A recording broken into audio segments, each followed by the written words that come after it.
On. Oh, There it is. You're There right. it is. I have him as co-host. Wow, I'm glad you noticed that. I heard it drop, but I wasn't sure. I thought maybe it was turned off because we were going to go sideways in the tailgate discussion. We've No, been not sideways since we intentionally. started. I think Started that and then notice it was Evidently Eddie's dropped aborted. out for some reason. All right, dinner's done. Jason, what's for dinner? Tacos. Tacos. I just finished up. Yep, tacos. Ronnie's looking We for missed free- Tuesday. Hey, Ronnie's here. Yeah, Eddie's back. Oh, out to the shop. Ronnie, where you at? Here I am. There he There is. he is. About Hey, time. look, he's back in Back his home. chair. The How are recliner. y'all doing? The chair survived. Good evening, everyone. Glad to be back. Glad Good evening, to Mr. have you, Ron. Ron. Ronnie, I got some pins for you. Thank you, thank you, thank you. I don't know if I'm going to make it yet, but I got 3 of them done. Very good. Look at Very that. good. Yeah. Thanks for the effort. Yeah. I had to make a video, so I had to finish them then. These are the ones that I'm working, I just using did in my something. video. What was that? I did something and I thought I knocked myself off just now. Oh, Oh, you're fine. I had to leave for a minute and do a restart because my camera, as y'all said, the camera. yeah, you're No, looking better. I have ponding water in the yard and it reflected off a piece on the destroyed shop. It came straight, that one little dot came right here, right there. And my wife came in and I said, look, when I clean it, when I move my thumb, it comes back on. When I put my thumb real close, it goes away. And she went and closed the curtains. There you go. It's your shop talking to us. Yeah. You know, the technical stuff, closing the curtains. She had me for a while. All that complicated stuff. Yeah. Yeah. It's like I asked the guy about fixing my computer over the telephone a long, long time ago. He says, do you have one of those ONOFF buttons on there? Yeah. He said, push it. Restarted and all the problems went away. There you go. Especially complete power restart. If you just do restart while on a Mac, if you do restart, just do that. If you have something running in the background, it might still be there. That's always what you do when you have a computer problem anyways. Turn that sucker off, turn it back on again, and a lot of times the problem goes away. Yeah. I If it probably does say it, that you get a 10 bigger times hammer. a day. Turn it off, turn it back on. When I was with an electronics sales place, would get calls to say, the cash draw won't work on this one. Said, pull the plug it back in. And they'll call it, okay, we don't know what happened, but it's working now. Hey, Dean, Yes, ma'am. question for you. What Okay. Video app do you make your videos with your phone? No, ma'am. I use about 10-year-old camcorders. Okay. I used to do that. It just took a little longer to get the information off the camcorder to the computer than it does to take the iPhone and airdrop it to the computer. It's that fast. Well, see, the way I do it, the camera picks it up, but it records it straight onto the computer. Oh, you got a link out. Okay. I use the Blackmagic ATEM, and so I've got 4 cameras going, and whichever one I've got selected is the one that's recording to the computer. Okay. So you're not doing camera, you don't output. Okay. Mhm. Yeah. Good move. But Brenda, if you're looking to do it, it's most cameras are not the quality of what comes into the current iPhones and cell phones. The quality stepping up so quick and so fantastic. I'm getting better color, and I'm using the like Dean just said, I'm using the AirDrop from my live phone to my computer, and I'm running through iMovie. So I'm Yeah, I dropping. asked Doug Miller, last week about that. And he said, I'm moving. And I tried to download that on my, and I couldn't, it wouldn't download. You Well, got just look how clear Doug's image is when he comes up. I mean, I Yeah, guess you're on your phone now, Doug, right? Yeah, yes. I mean, yeah, it's sharp yeah, as a his looks tack. nice and clear. Yeah. Makes him look 10 years younger. He well, is me. looking good, isn't he? Hey, For somebody Brenda, older than Dirt. Yeah, Ronnie. if you're gonna use a phone or camcorder or whatever to record your turnings, Yeah. you ought to put a cage around the phone or the camera so to keep them bowls. I need a phone Band-Aid. Heard A about phone that. Band-Aid. Now, Ronnie, I wouldn't have gone there, brother. I thought I'd have to get her on that one. Oh, in goodness. case. That was a good one. At least we got that one out of the way. Oh, goodness. Yeah. That's a good one. I expected to find a gift at the door Monday morning because it was National Bald is Beautiful Day.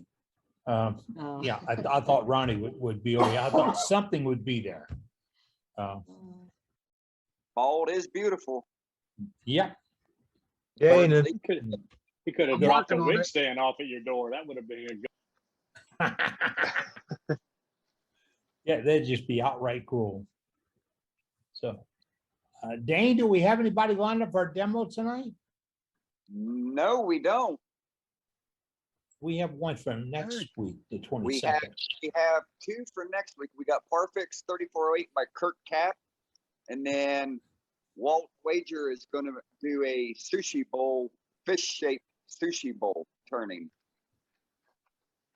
Okay, that we look forward to. Tonight, I guess we'll do a little chit chat and we'll do a little gallery and we'll look for tips and tricks if you've got one. Today I was watching YouTube. That's a fascinating place. I was watching YouTube and there was a German turner doing a cup and he was cutting from our regular side of the lathe and he was cutting on the opposite side. And I've seen that done by that Russian fellow and a couple other folks. I'm thinking, how in the heck do you do it? This guy had the camera set up tailstock, looking right in there in a good tight, I mean, it was this tight. Had a good tight fit and then it showed on it. He was using a loop tool. A hook and tool? He had a loop, Loop, okay. a lot like, Was it a ring? yeah, a ring tool, I'm sorry. Okay. He had a ring tool and he was holding it upside down. And he had done his basic shape. So he didn't have a lot of catches and stuff to work with. The ribbons were coming out beautiful. And tell you what, he got done making the passes. Sanding would have been silly. But, Eddie? yes, I got something to read to everybody that give everybody a little chuckle. go ahead, Burr. Go ahead. This is about a little boy in school. Little Johnny walked to the front of the classroom and dumped out a box full of cash on the teacher's desk. $2,467. He said, $2,467, cried the teacher. What in the world were you selling? And the little boy said, toothbrushes. Toothbrushes, said little Johnny. Toothbrushes, echoed the teacher. How could you possibly sell enough toothbrushes to make that much money? He said, well, I found the busiest corner in town, said little Johnny. I set up a dip and chip stand and gave everybody who walked by a free sample. They all said the same thing. and I'm gonna clean this part up a little bit. Hey, this tastes like dog mess. Then I would say, it is dog mess. You want to buy a toothbrush? I used the President Biden's method of giving you some crap, dressing it up so it looks good, telling you it's free, and then making you pay to get the bad taste out of your mouth. Little Johnny got 5 stars for his assignment. Bless his heart. Bless his heart. Good one. Okay, all right. We have to mention that we don't do politics here, so It's, if yeah, no you politics. just said, here. if That you wasn't just said, politics. It was a joke. It's politics. Hey, that's Yeah. called comedy. People doing comedy get a free pass. oh, okay, all right. Ronnie, that was called comedy. Thanks, Ronnie. That was good. Well, I cleaned it up for y'all. That and it was a wasn't joke. I supposed to thought that be was a any- true story. It wasn't supposed to be any apology, just humor. Sure does. I need to point that out. I had to bring that line up just because we don't want to travel down this guy road. Y'all know that. No, we're Y'all not. know that. We're Hey, supposed to Eddie. be kind and so, yes. My boss is telling me I missed it, what you said, and she's reminding me I was supposed to give you something for National Ball Day. National Bald is Beautiful Day. Well, I did. I put a hairbrush on your front porch. It must have blew away. Okay, we're prod now. You think Brenda's getting juked at this? Okay, Well, that one was funny. yeah. Now, I really expected to find, oh, who said a wig stand? Billy said be a wig stand out there. Okay, Ronnie, I do have that box of pens for the troops, and folks, we're still collecting pens, Freedom Pens. If you don't know what to do with them, on our website are 2 addresses. Is David with us tonight, our webmaster? Yes, Yeah, he Not is. me, All right. I'm here. Dave, do we have Ronnie on there for the U.S. Marine Corps contact? We do. We All do. right. So now we're at 3, and we got Dane for 4. Need the Coast Guard. Need And the I want Coast to Guard. thank everybody in advance, and I'll be thanking you as they come in also. So thanks. That'll go towards the Marines. Are you heading up there for the graduation? I sure am. In fact, I sent my first letter off to my grandson this week. I finally got an address to mail him a letter. And one of his friends that was a few weeks ahead of him graduated and seen my grandson. And the report back from him is my grandson is a platoon leader. So that's telling me he must be doing pretty good, and he's fitting in. So it's all good signs. It is very good signs. When I left for the Air Force 50-something years ago, my daddy brought me down to the recruitment center where we had to go in, and we were standing out front, and he said, "Let me give you one piece of advice. If it doesn't look like anybody's in control, take over."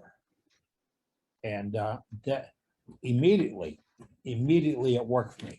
Because can I get somebody? Yeah, me. You know, or if it was just a gang of guys, that's what you do. You just take over. That's how Fonzie got so important. Okay. Bottle stopper challenge is still going on, and we take those photographs and put them in our newsletter. And our newsletter is absolutely free. We put it on Facebook. We post it. David posts it to our website, just like he does excerpts from these programs. And the complete meeting goes on the internet. So if you're looking for it, there it is. If you missed it, there it is. If you're just joining us, there it is. And I don't know of any place else where you can go and get worldwide information for free. Like Ronnie says, you Eddie, go ahead, please. I have a really good question for you. Where is the best place to get Ruth Niles's bottle stopper kits from? Ruth Niles. Okay. Can you stick a link for her stuff up somewhere? Or Or is sorry, it on the site or? I don't know. To the David site. is on the site. I'm not sure it's on the site, but I'll make sure it's there. Okay. And if you Google Ruth Niles, she just got on Facebook today. And her link to her website's on there also. Nice lady, really nice lady. We can't do promos, but she's a nice lady. Somebody just put it in chat, or Matt Okay. did. So that'll be good. Thank you, Matt. Appreciate it. Yeah, you're welcome. I've used her stuff. It's good stuff. I like her. I went Hi, to, both sell her bottle stoppers. I went to SWAT I 2 think years. both of them sell her bottle stopper. But they both sell her product. Who's Craft that? Supply and Packard, I think both sell her. Craft Supply and Packard, I think both sell her bottle stopper product. Good. All right. So there's another source for you. But hey, if you call, you talk to Ruth one-on-one. And I know the machinist that does her work, and I honestly believe he's the best machinist I have ever met. And he does top-notch work. There's no ifs, ands, and buts. He does top-notch work. If it doesn't look good because it comes out in his hand, it goes back in a pile. And I like that. I like to find, he also does work for Lindau White. Some of y'all have a Lindau White ornamental machine. He does parts and pieces for that. He makes parts for other lathe manufacturers for different types of offset chucks. He's got a beautiful offset chuck idea. It's beautiful. It's a chuck being held by a chuck. And they're, one other group he did. Oh, I know he made parts for Bose. I met with him in Texas with Amar Bose, Dr. Bose, and he went away with a nice contract to generate parts for that firm. In the shop, can you show quickly how to do acorn hash marks with the Sorby spiraling tool? Dane, did you see that one? There's been a couple of discussions on some of the Facebook groups we're a part of. And one of them was a guy asking how to do the acorn, how to decorate the acorn tops for acorn boxes. And Dane had said, I mean, I can do this too, but I'm not in my shop right now. But Dane had said that that was something he could do, or he did. And I'd like to see it. So, and I think it would be a quick and easy little demo, but I just wanted to ask Dame if he could do it. Yes, I just responded to you, but oh yeah, I see. I've got this base set up right now where I'm in the process of cutting the bottom off. I'm gonna take it off. Otherwise, I would. No problem. Yeah, it'd be a good demo for maybe the last Wednesday, so the 22nd. So the 29th, I can do an acorn box and do the spiraling on it. Don't pencil it in, put it in ink, folks, put it in ink. Sounds You know, great. you could Sounds do great. that real quick, Dane, if you had another lathe. That is true. Like some turners do, right, Brenda? Yeah. I just can't turn around and start work on another lathe like you. Yeah. Give me a few more days. I'm gonna have 3 of them out there. Uh-oh, rut-row. We're gonna bump into the Howard Hughes of lathes. I can't talk. I need a new one. I can't talk. I took some estate sales maybe 10 years ago. They were just bombing on me. And I had 4 or 5 lathes out there. And Yeah. I would bring them in and they'd have, I had a Delta with a 1/4 horsepower motor on it. And that came from Delta. And it was a pretty good machine. Just the way it was geared, looped up and all. So you know, I had guys in the club that didn't have a lathe or didn't have a full-size lathe. I said, if you can come get it, you can have it. And the rule was I couldn't lift anything at the time. So they had to bring enough muscle to put in the truck. I had a guy drive in from, probably past Billy's house to get one. Folks, if you want to show something in the gallery tonight, go to the chat, just like I'm seeing it right now. our gallery masters, Dane Chandler. He will look at that chat. He will see your name. He will introduce you. Please be ready to speak as soon as he says he's going to introduce you, because that's the only way Dane and I or Doug or anybody else can find you in the program. You have to talk in order to pop up on our screens. And then we put you on the spotlight. That's it. If we got anybody in line, Dane, let me know. Yeah, we do. We've got Peter Soyden wanting to show something off here. Peter, you're supposed to talk. Yeah, oh, you got me? I got you. We see your forehead. Okay, now you're just a shadow, but we can go with this. All right.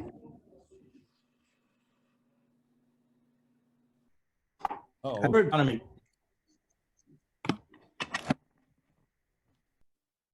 we can see a shape, but not a lot more, Peter, because of the light. Birdhouses. Is it a birdhouse? You're frozen, Peter. Yeah. Let's come back to Peter if we can.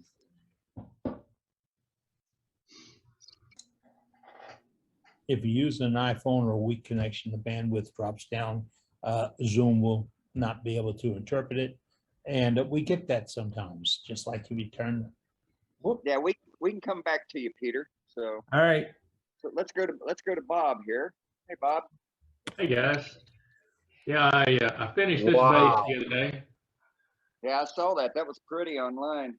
Yeah, thanks. Holy I crap. Wow.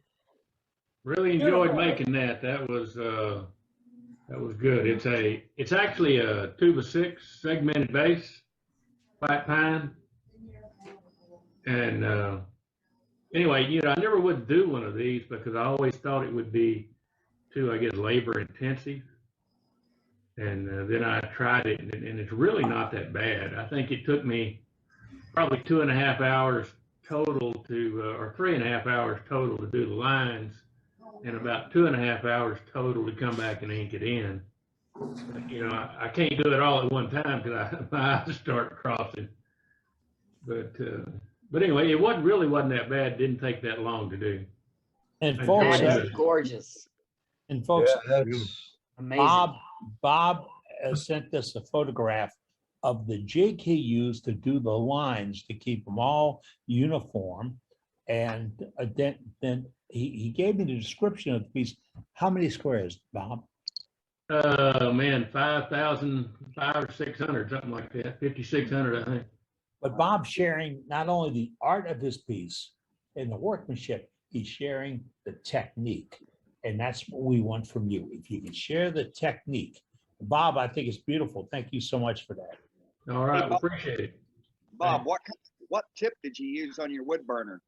The I steel? think it's a 0.6 bead maker by Razor Tip.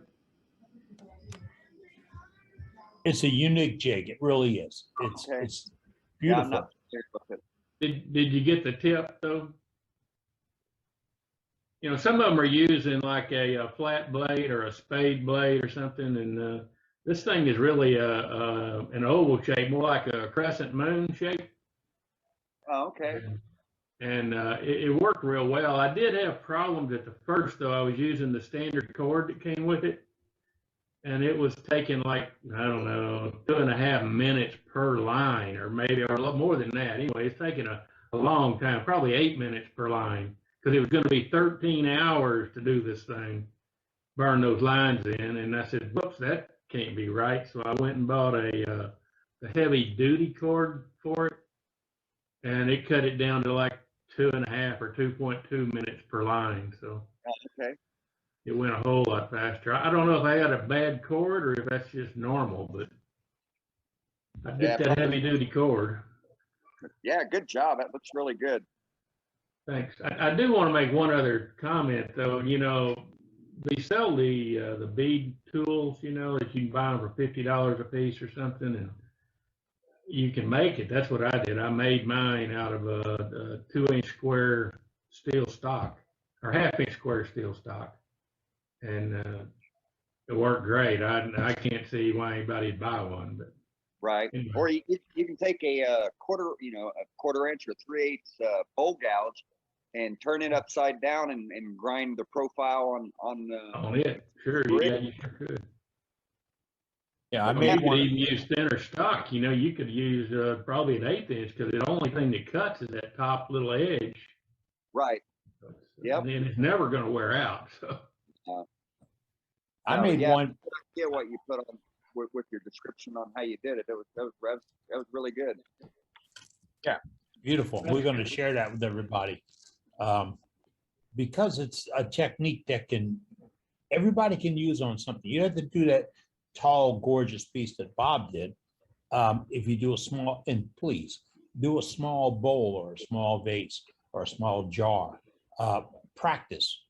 And then what you're going to do is understand how to get that basket weave and look at a real basket before you do it.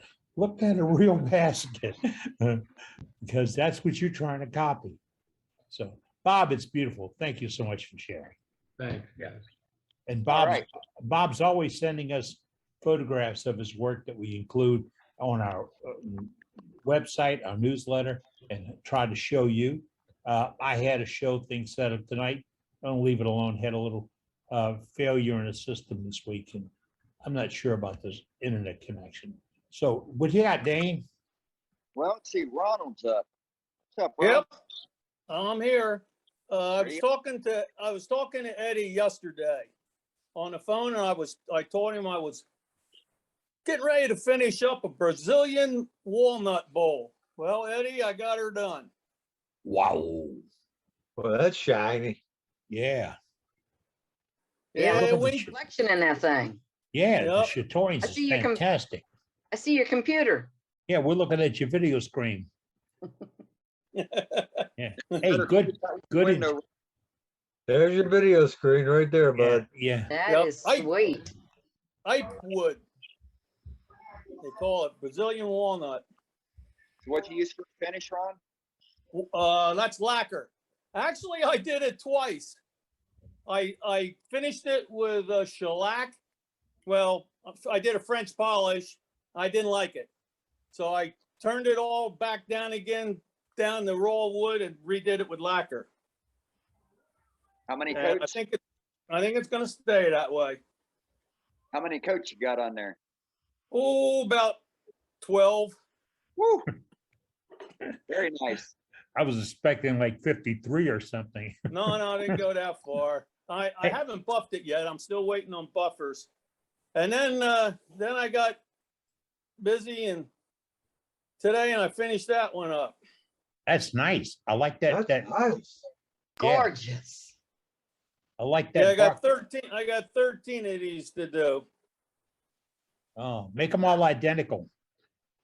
I can't. That's a piece of cherry burl. I only got a few pieces of that. Gorgeous. Yeah, that's nice. But why we got a moment to chat tonight? I was talking to Eddie the other day, and I had to make up some business. I'm getting so much stuff now. I got to get rid of some of it. We never have had anybody chat about how we market some of our stuff. I know a lot of you guys, Etsy, and there's all different ways to do it. But I'm in a situation, I got to start moving some stuff. You got a busy street corner? Not that busy. No? Well, Dane has people begging about his stuff. Well, I mean, we had, or I had a fella say something about getting an account with e-commerce, and then there's Etsy, and just put them on a web, get yourself a web page. I just was curious as to what some of you other guys are doing and gals. Do you have any, or have you seen anything on your Facebook of any kind of craft fairs coming up? Yeah, well, there's a couple. If you go to even one of them, or talk to the other vendors there. Uh-huh. Ask them in your area, you know, where they normally set up, which places they do good at.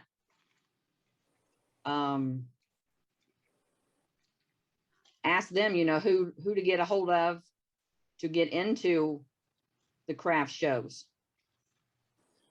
That's Do you have an arts league in your area? Hey, A lot what? of times they'll have a gallery and you can work, you know, some and work some and then sell stuff there.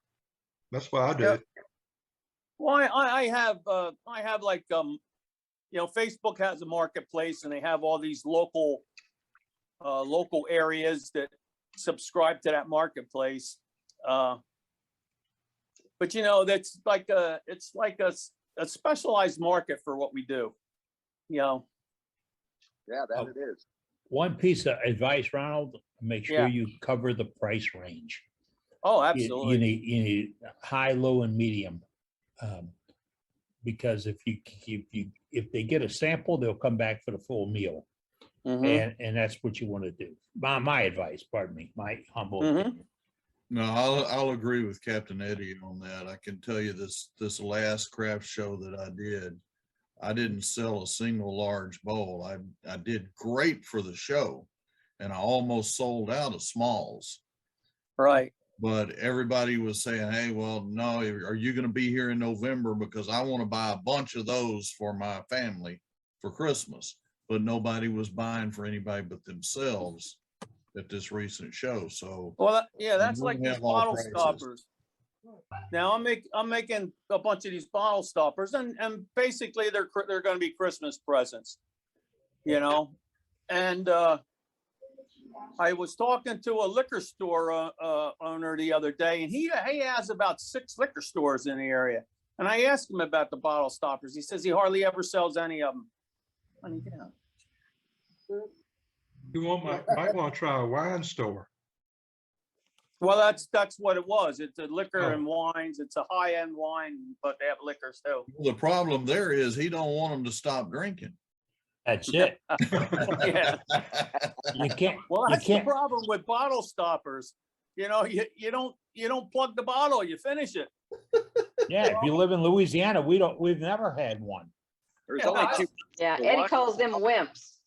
Yeah. Another idea you might want to try is get you a business card printed up. I did that today. Okay.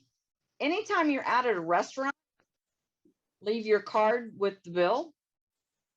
You go through McDonald's, hand them your card. Anybody you run into, doctor's office, and then tell them, you know, what you do, or I don't know how you printed up your card, you know, if you have a picture of anything that you made or, Car sales. I don't have that on the card now. okay. So car salesmen, they really like to have a fancy pen. to, Yeah, or some of your local restaurants, craft. will have a bulletin board in there, Right. your card on. I don't want to be cruel, but take them when you go to the doctor's office. Yeah. Because if you give the nurse or a doctor one, they will use it and they will tell folks about it. That's an idea. Yeah, I think when I was working at Honda. Maybe I'll have to up my order. Yeah, I think the first 100 pens I passed them out at work, you know, and Lord, you wouldn't believe how many ink pens then I sold at work. Every doctor I see, which is a large group of people, everyone I see gets an ink pen. And I'll carry one with me every time we go to this big hospital because the aids change. And if Right. we recognize the new aid, it's a pen. And my doctor called me on the phone while I was displaced to see how I was feeling. And bragging about she's writing with my pen right now. Huh. So it's a small gift that has a lot coming with it. But it's a Ronald, lot of- where are you at? Self. You got to market yourself. I'm in Western Jersey. I'm right on the PA New Jersey border. Okay. Well, we'll keep getting Up in area. ideas. We'll keep getting ideas for you, Ronald, and folks will give us appreciate it. input. That's what this is made for, to provide information to wood turners. Yep.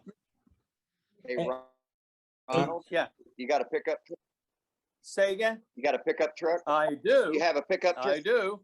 So so you're out there in West Jersey, so cruise on up to cruise over to the Woodbridge area, set up camp there at one of the rest areas off the interstate, and sell off your tailgate.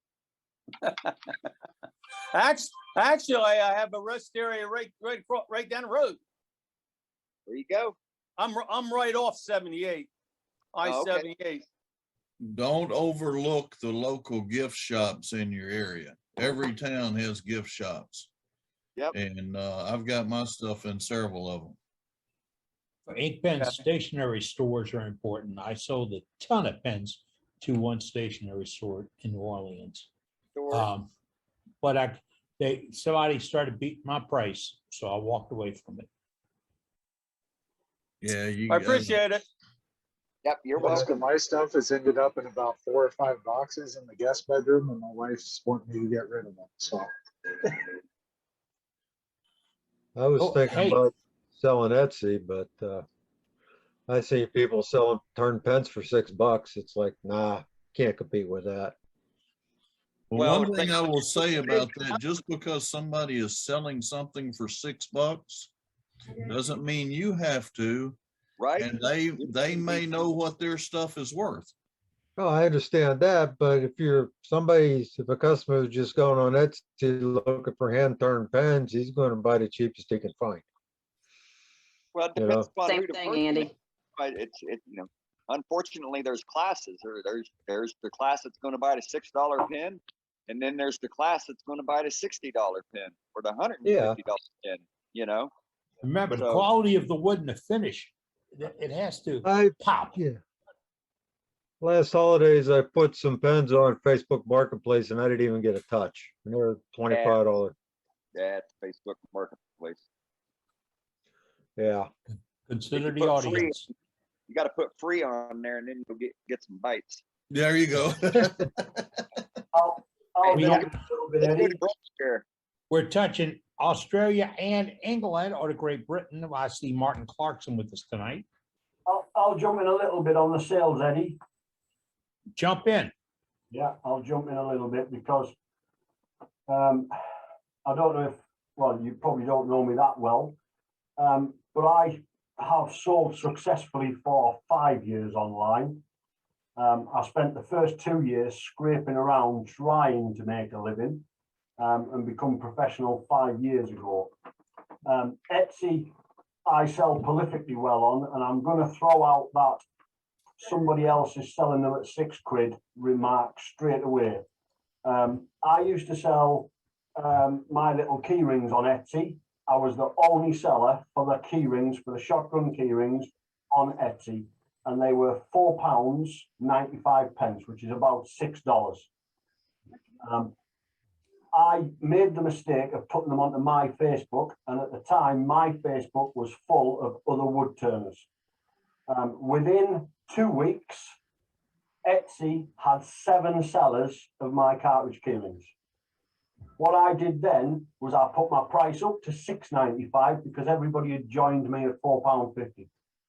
So mine went up to $6.95 and I continued to sell them. And now, a year later, I was the only seller of them again. Because of course, everybody had jumped on the bandwagon and thought, he's making a load of money out of that. They can't sell them. The products that you sell, you will find that you will find your market for them. I have a very good friend of mine that just makes wands. That's all he makes. When I make a wand, I can't sell it. He sells thousands of these things.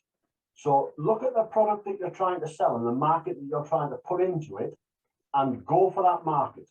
And if you're going to use the likes of Etsy, Etsy will only draw traffic if you're pulling traffic into it. Etsy is like all of the other large websites. They need traffic to come there to be able to find you. So the effort that you put into your Etsy site, divert your traffic from the likes of Facebook, from your other social media sites into your Etsy site. websites are all very good, but people again have to find them. If I look on the screen, we've got 79 people. There is no way, if every single one of you had a website and was trying to sell your work, there is no way I can find your website without knowing your name or your business name. I set up a business page on Facebook. So the reason for setting up a business page is to try and keep your personal life away from your business life, and your personal friends, which predominantly are going to be wood turners, keep them away from your business page. It's not that you don't want them to see what you're selling, it's that you need to keep it separate. Often I'll get a wood turner that will comment on an item that I've put onto my personal Facebook page. And normally what I do is I delete the comment, because I don't want people commenting saying, that's really nice, I'm going to have a go at that.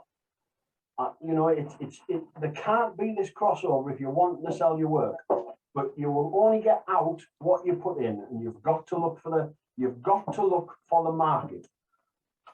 Facebook Marketplace again is massive. You can't get anywhere near it. Look at your groups.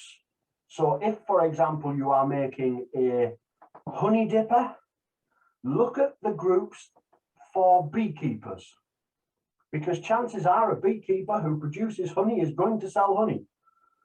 So he might be a guy who wants to buy 100 honey dippers. Look at your sporting groups if you're doing things with golfers and tennissers and you know, and fishing people. Look at the little groups and try to target them groups. But be specific with what you make and try and follow it through. Get one thing at a time going. Once you've got one thing selling, you can then look at producing something else to sell into that market as well. They are Makes perfect sense. Thank you, Martin. I would Thank you. support what I would support what Martin says, and as an example of a niche group to look for, as I started making yarn bowls, so I started marketing them to yarn and knitting groups, and they sold like hotcakes because all those people want specialized knitting bowls, and I got some really great feedback on how big to make them and stuff like that on the first couple ones I did.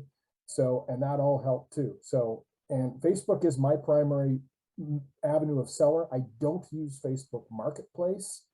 I just post my stuff on Facebook and direct them, and all the other stuff is handled through messaging. So the short answer is you get out of it what you put into it. If you put a lot of effort into your Etsy site, it's going to do well. And Martin's ideas are really great. Thank you, Martin. I appreciate that. No problem. Thank you, Martin.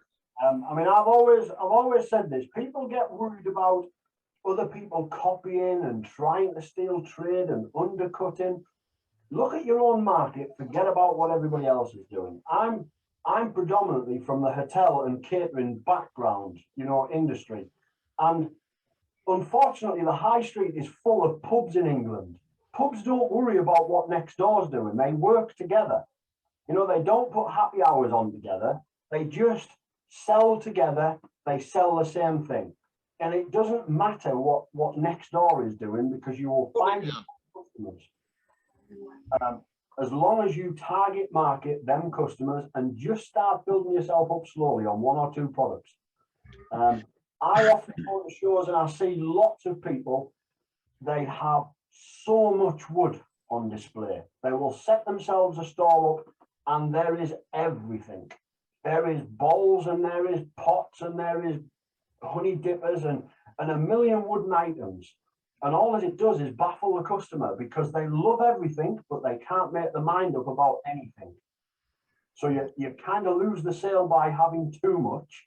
But like Eddie said, and the other chap that mentioned earlier on, you've got to look at your price points, because you're not always going to sell the higher end of the market. You're going to look at picking them little bits up. And if you can keep it, I don't know what your price range would be like in America, but if you can keep it certainly over here, if it's less than a fiver, they're going to pick it up and not think about it. If it's less than £25, they're going to buy it for a friend. But once you start getting over the top of that, you are going to struggle at the likes of a craft fair. Thank you, Martin. Boy, having a lot of great conversation on this. And it really matters how you, not only how you target your audience, but everybody that comes by has to have a business card when they walk away. Everybody. Yeah, I mean, it's nothing else. Stand at your booth and just, hi, I'm Bob and I do such and such. I'm not Bob, I'm Eddie. And I do such and such. And if you ever have an idea that you want me to work on, or you see something here you want to get a hold of me later on, everybody. And I use Vista Print online for my business card, and I've been absolutely happy with them. Been using them for about a dozen years. Absolutely happy. Every order that my company sends out, at the minimum's got a business card in there. Every one. My boss is hard on me, but that's one of her rules. Rusty, did you have something you wanted to jump in with? Yeah, I used to run a produce stand in Virginia for a while, and I found that you have to find where people think something's good at. Because if you overprice something, they're not going to buy it. But if you underprice something, they're going to think something's wrong with it. Right.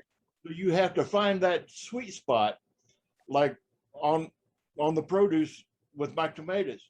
Everybody else in town was selling them for $1 a pound. I was selling them for 79 cents a pound. If I dropped it to 69 cents, I couldn't sell them. If I went to $1, I couldn't sell them because they just go down to the farmer's market, buy them straight from the farmer. I was buying them from the farmer wholesale and selling them retail at less than what the farmer was charging retail. And it was just enough less that people liked the price difference. And they found that they were very good tomatoes, and I did real well that way. You got to find that sweet spot where to price your stuff. I've been to craft fairs where they had $3 wooden ink pens. And people say, why would I pay 20 for this one? I get rid of it.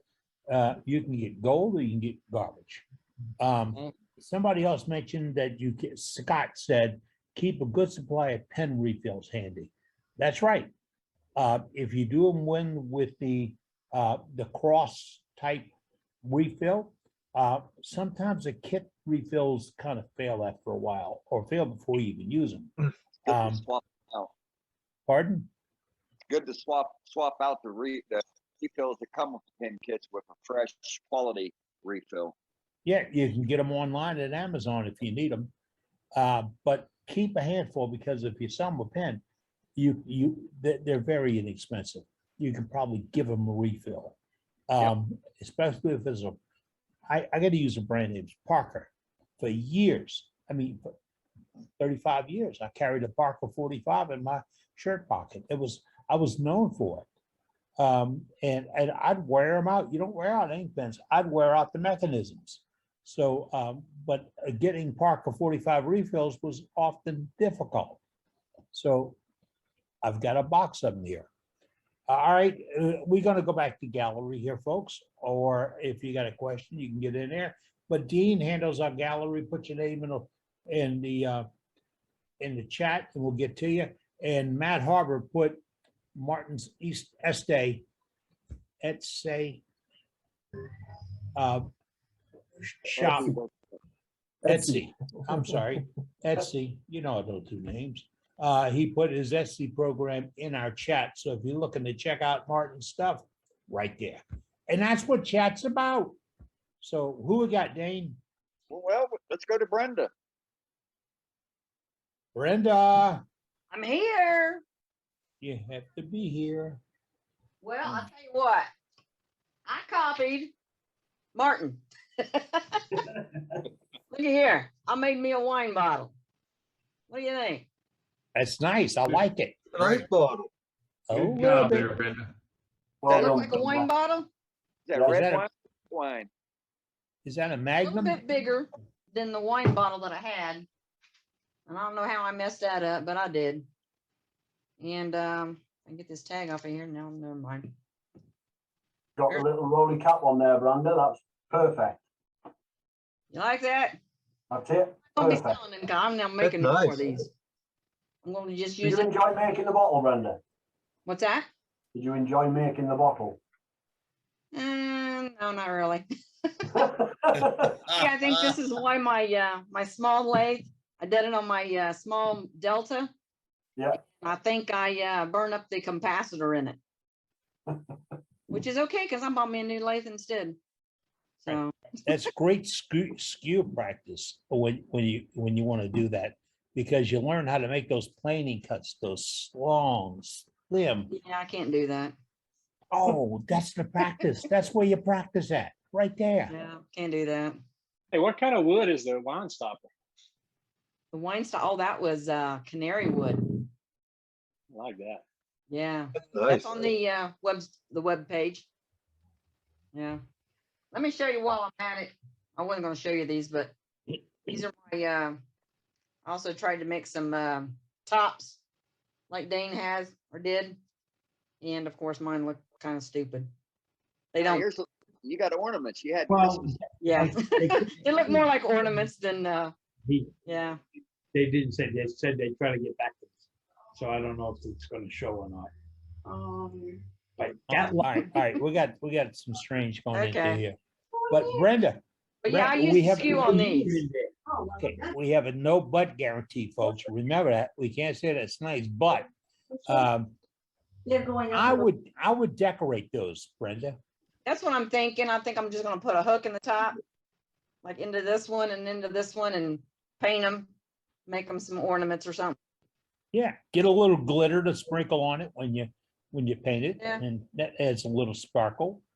Ace They have Hardware. sparkling paint at Hardware has Hobby some Lobby. really nice glitter acrylic paint. Okay, yeah, that might work. That's what I use on my string paintings for my vases. What Oh. kind, Dane? There's some nice shape to them. This acrylic glitter paint that Ace Hardware sells, and that's what I use on my vases that I make my string flowers on, which I If can the idea- show later tonight. Nifty idea. Yeah, saving money. Bob Grinstead did that, showed us that vase a little while ago with all the basket weaving on it. And his note when he sent it to me to include in the newsletter this month, he tells us what it is and all the lines and all the squares and all that. But he says he sprayed it with a matte finish he bought at Walmart. Okay, shopping for the best all the time. That's what we're doing. Who's up, Dave? Well, gosh, that guy in Kentucky, we just can't get him to go away. But he's got a good camera, so let's go to him. Yes, he does. Oh, well, a couple of things. I shared with you last week a tea light holder that I did. There's a second one, just a real quick little deal. Fence post, white cedar, reclaimed. Yeah, that's cool. That's out of got a cool service. look to it, Doug. I'm sorry. That's got a cool look to it. I like that. Thank you. It's interesting. It's irregular because it was just a rough split for a fence. Western white cedar. Looks good. Then I showed you one or two of my little snowmen. I've got a total of 15 of these right now, and they were every bit turned with a skew. And Brenda, the first one I did, it took me about 45 minutes. And after that, they're down to about 10 or 12 minutes each. With a skew, they come out really quick. It's pretty fast and easy. And then was showing those, Dean pops up with a snowman ornament, so I had to give that a go as well.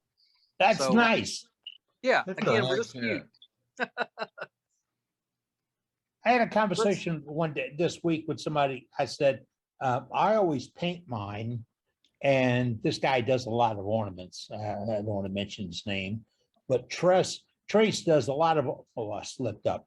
Trace does a lot of ornaments, and he had a point. Wood sells better than paint. True. And I've debated all the snowmen I've done so far. I've put a just a quick coat of walnut oil on them, just to give them some kind of finish on them. This does not. And then there's the debate: do you go ahead and paint the faces on, or do you leave them off and let the kids at the home that they end up at do them? So I don't know. I'll probably do some of both this year. Good. It's actually not a bad idea. Yeah. Yeah. I'll tell you what I did last year is I made what I called the snowman challenge. And I was selling the snowmen in a, what was it, about maybe a 4-inch high, right? Tabletop models, whatever. Okay. Sell them as a set of 3.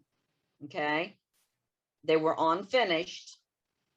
And the person that bought them would give them to someone that they know and have them paint them however they want. Okay.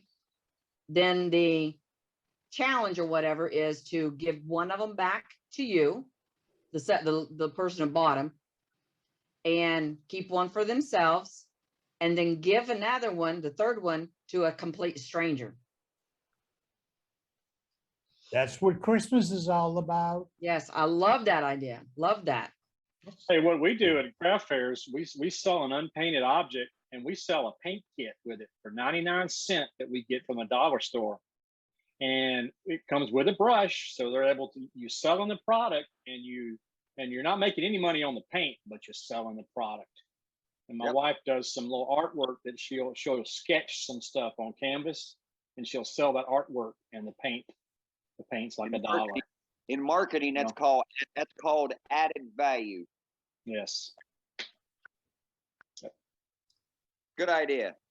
Just while we're on with that, I'll go back quickly to the marketing point that I was making earlier on. When you're filling a stand with lots of different things, once it comes to Christmas time, I tend to stick to 1 or 2 products.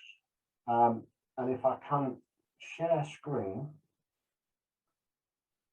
I think you can. I'm not the host. So yeah, got it. There you go. All right. That is my Christmas stand. You either want a snowman or you don't want anything at all. If you're standing by my stand, you're picking a snowman. And this stand used to generate that many people trying to collect their snowmen that more and more people were coming because people were buying them. That stand held 175 snowmen. So they used to have to pick the 3 that they wanted, because again, what you're trying to do is you're trying to get them not to buy 1, you're trying to get them to buy 3. So I used to price mine individually, but also put a collection together. So it was 3 for. And then the larger ones were sold individually. But just to give you an idea, that is the only product that I mostly sold at Christmas. So make lots of it and sell that product. Don't make lots of different things and try to sell different things. Just sell the product that you know is selling. I work on assumption, make what you sell what you make. That's it. It's as simple as that.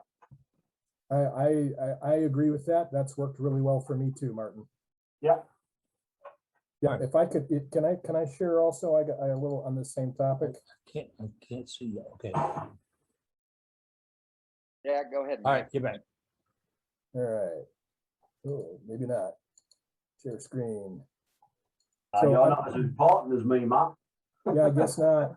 Oh, he looks happy. So these are He's a happy one. These are anywhere from 11 to 13 inches tall, so they're big, and they're made 2 parts. And I sell a bunch of these at Christmas too. And I buy the buttons and the ribbon at Joann's Fabrics, local craft store. And I use logs for the hat, so I get the natural bark on it. And I paint the faces on myself with a paint pen. And I give them a squirt of spray, sanding sealer, lacquer sanding sealer, and that's all I do to them. So, and the other stuff is just hot glue and what's the thick and quick, the Tight Bond thick and quick glue. Clear, it cures clear. So yeah, And I make a bunch of these, and let's see if I can zip through a couple of them here. So I try to decorate them in themes, not that. So, you know, I got like a winter one and a curtain one, and I try to match the colors. And I've got the one fourth from the left is a sort of steampunk guy, and he's a big seller. I sell a lot of them, and all the buttons and stuff all come from Joann's. Pretty nice. That is nice. Yep, and this is I'm not supposed to say where I got the idea, but it came from Holly Denny.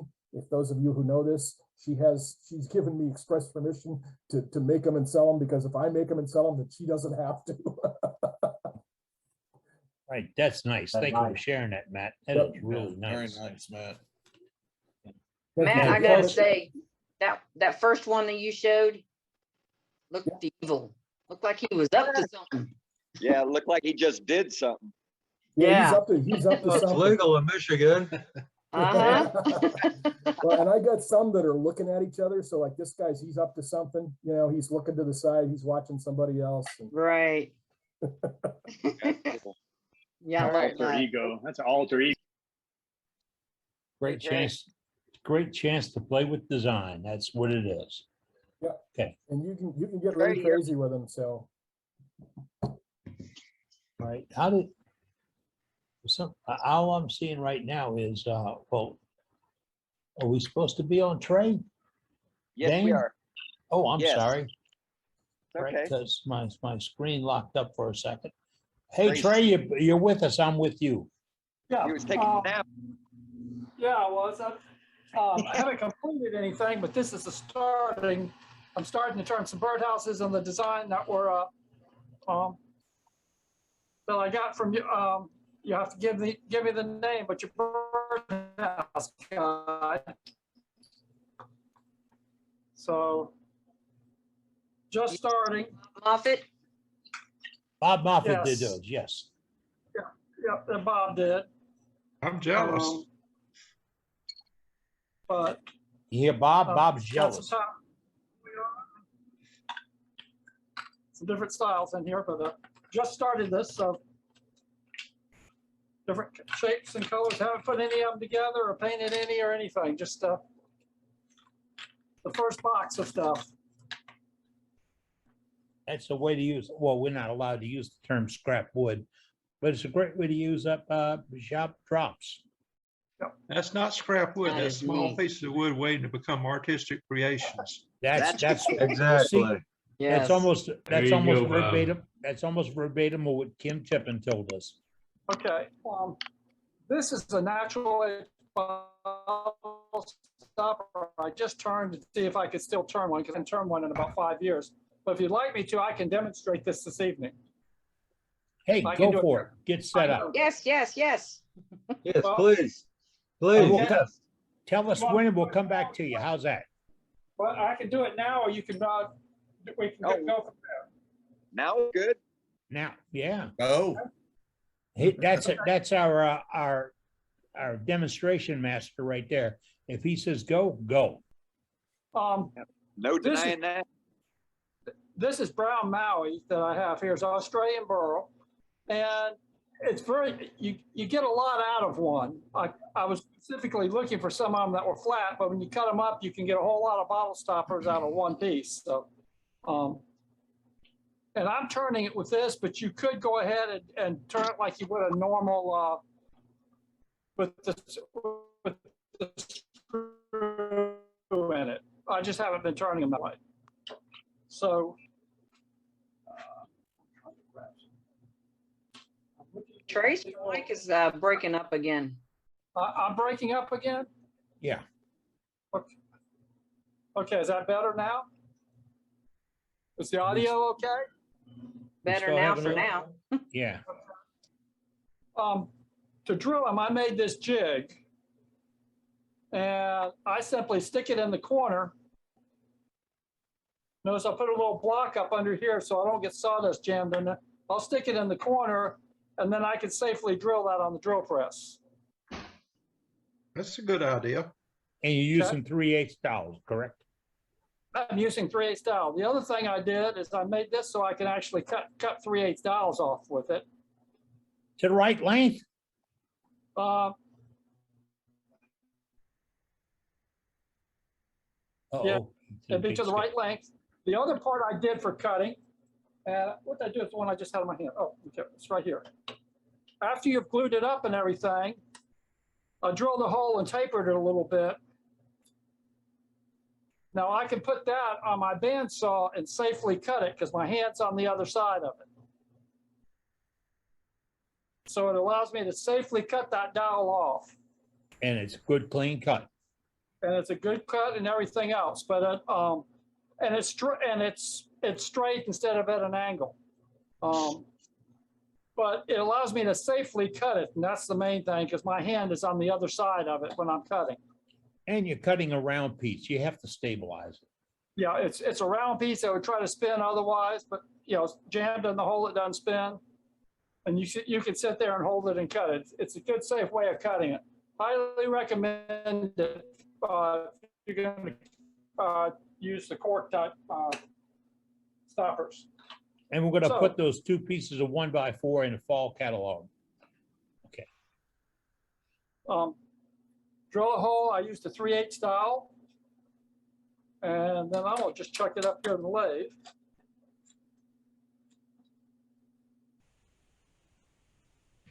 Now, And attention novices, no special equipment. He's using a standard chuck. it's a standard chuck grabbing it. Now, the first thing I need to do is I need to make the bottom flat. So when I come back in with it, I can zoom in on this a little bit too. So when I come back in on it, I can put that flat thing against that edge. So, and when you make these cuts, since you have a 3/8 dowel that's holding it, be gentle. Just cut, slowly make the cut. Either slowly make a cut or get a catcher's mitt because it's going to leave if you don't.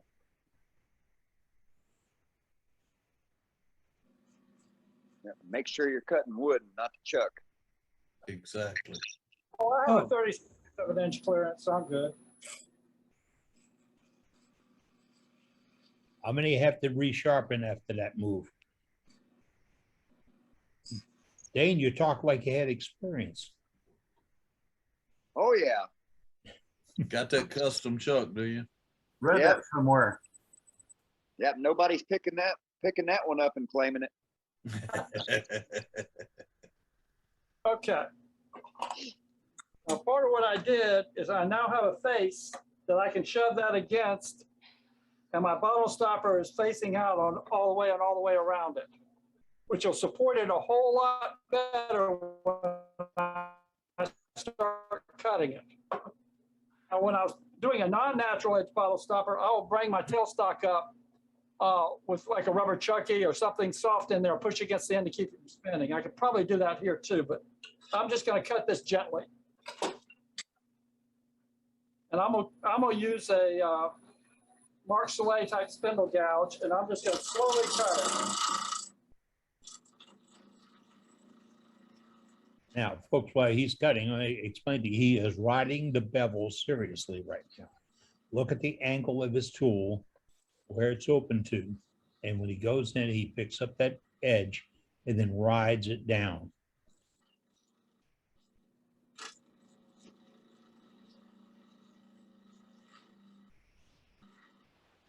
And that was a square piece. He did knock the corners off. And you know why in a moment. Uh-oh.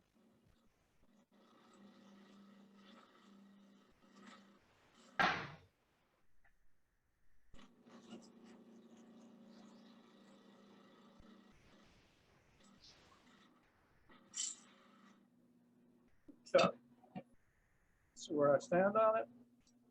Okay, starting to get round in there, and I'm going to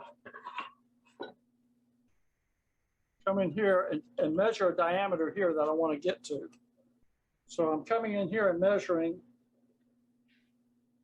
I'm gonna go a little bit big. I can always make it a little smaller. So I'm gonna measure that in there to get a diameter on here.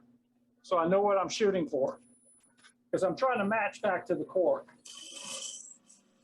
A step to the cork one way or the other is not attractive. I'm My- gonna use a cal, and I have rounded the tips off on this, so it will not grab. Very, very important that those tips are rounded off. If not, it's gonna throw it in your face. But because I've rounded the tips off, it doesn't go anywhere. Okay, and now I have that diameter. And all I did was take my parting tool, bring it in until that passed on that. Now I'll come back and keep cutting this.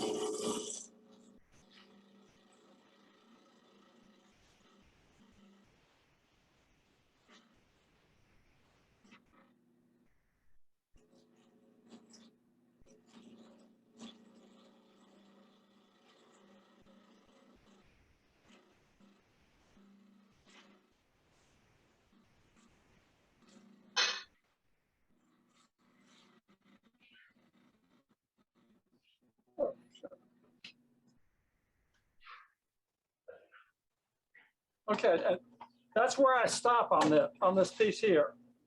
I've got flats on it, but what I'm gonna do is I'm gonna sand it. I'm gonna turn around and sand the flats and then round these edges off.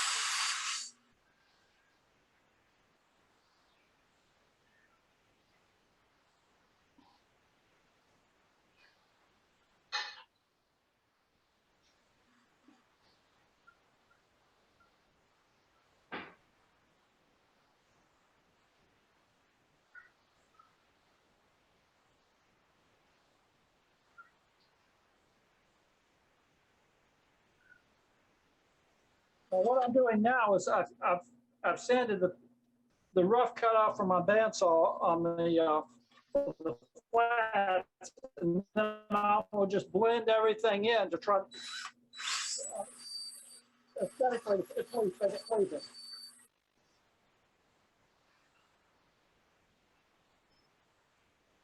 But the flats will still be there. Maybe not as flats, but they'll still be as an accent.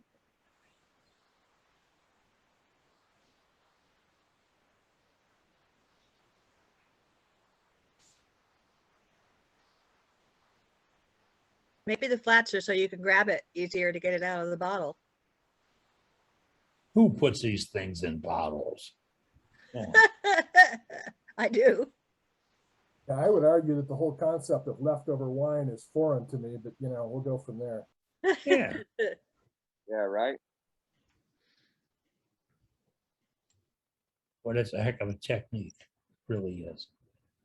You just put colored water in it. Put colored water in the bottle and put the cork in it and stick it on the shelf. Yeah, I think they're strictly for decoration. Okay, I sell most bottle stoppers to somebody that's going to give them to somebody, Yes. not somebody that uses them. Okay, now I'm gonna move it out a little bit because I need to clean this one section off here.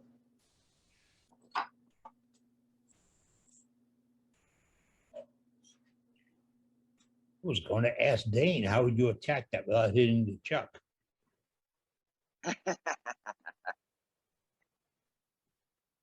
I see a compliment to Dane tonight. Somebody asked about a grind, and Dane responded it was Mark's leg grind, and the guy answered back, I use a Dane-ish grind. Yeah, right.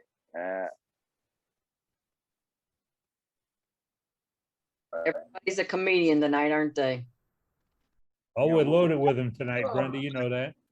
With all of them that are out of box, we got to get them, huh?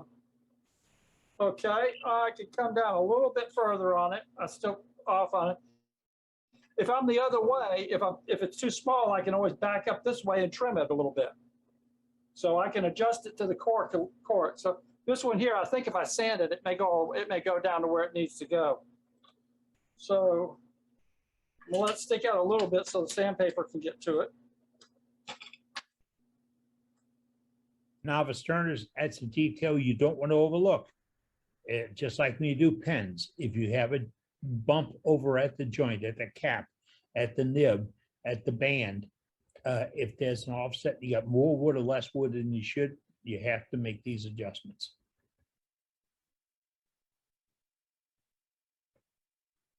See, Susan's with us tonight. Hi, Susan. How you doing? Oh, we're Susan. enjoying the demonstration with Dane, like with Trace right now. I'm sorry I didn't get a chance to log in earlier. I'll catch it when it's on the web. Yep, Yeah, there that's- was some C stuff. You need to catch it when it's on the web for sure. Speed down a little bit. That's the beauty of what we do. We have a master webmaster, and these programs go on the website. So if you miss it today, you can see it tomorrow. Well, not really tomorrow. It takes a couple of days for Dane to post it. I'm sorry, Dane, don't want to put that much pressure on you. Dave? Yeah, Dave's got it. He's No he's problem. under control. Yeah. Okay, all right. but that brings you in pretty close to the court size. And I'll put it in. I'll finish the bottle stopper first, and then I'll put the cork in last. What is your cork supplier? That's going to be asked. It's been so long, I can't really tell. I think I bought a bunch from Nick Cook at one time, so I am not sure if he even sells them anymore or what. I thought it depended on how much wine you drink that week.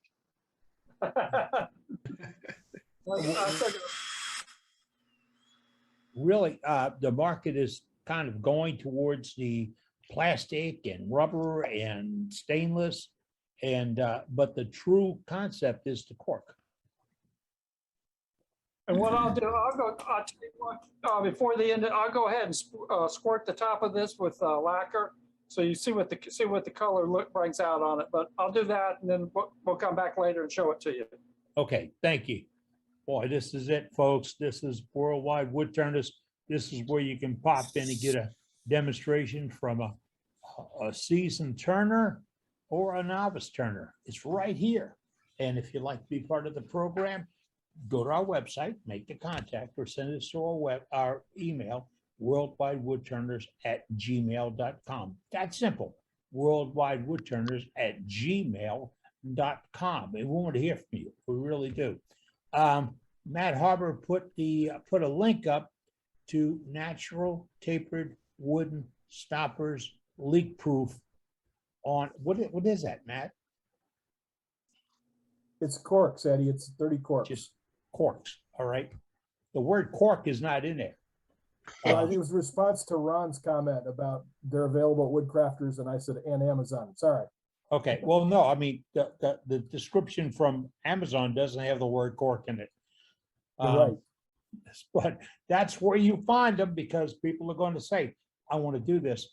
A good 8 or 10 years ago, I did a whole bunch. We had 100 employees at the architectural firm I was with, and I made one for every active employee in the building, and all of them had a regular cork on it. My expense was the cork. That's all. I mean, you can't count the dowels as an expense. The wood is, pardon the term, scrap wood, but it was stuff I built up over years. I just had a milk basket, you know, that the milk comes at the grocery stores, that plastic. I had one in the corner, and I'd throw all the drops in there, and then I'd find a place to use them, because the trash can doesn't, it's useless in the trash can. So If you spotlight me, I'll show you what they look like with lacquer on them. there we are. Gorgeous. It's beautiful, And Trey. I need to finish sanding. I need to Oh, finish wow. sanding them. All I did was with 150 grit sandpaper, but I'll sand it all the way through at least 320. And then you glue the cork on the dowel? I glue the cork on the dowel with wood glue. Okay, gotcha. Very nice, Trey. And that is Beautiful wood. They're really nice. That's gorgeous. Fantastic. Thank you, Trey. And this is brown Maui out of Thanks, Trey. Australia. So it's an Australian burl, but you know, you can get a lot of bottle stoppers out of one burl. Yep. Even though burl's expensive. I love the way you've made the top or left the tops square. Yep. It's cool. Well, if I made them round, that would be so tiny. I would lose it. Right. You know, if I took that and made that round, or made it bigger to come in and make it round, it would be wasteful for the wood. Very wasteful, using a lot of wood on it. So Well, you went from not being wasteful to being unique. yeah, they're very unique. They have really nice pattern in them, and burl patterns. A lot of texture on the top of it and everything else. So Beautiful work, sir. The customer's Boy, you coming up. You turned these? How did you turn that square? You pull the couch just, the you day. know, just the right pace. You don't tell them if they turn square, say I'm that good. You know, that's where you leave it at. but that's what a rose engine lays for square turnings. Yeah, I agree. Mine looks rough right now, but I'm going to redo that machine because I love the things you can do that are really weird. 4-sided, 6-sided, 8-sided with offsets, all that. Okay, tonight we showed you some Christmas ornaments, a whole rack of them, and they came from Martin in the United Kingdom. And just now we showed you a demonstration on bottle stoppers, and it is September. So you're thinking, wow, I want to do that in the future. No, you want to do that now. So you have them in the future. Don't put them up and then get the, once you get into them, you're going to get creative. You're going to change shapes. I mean, look at this. We took a square, made it into a square round. But you can play, yeah, round square. Okay.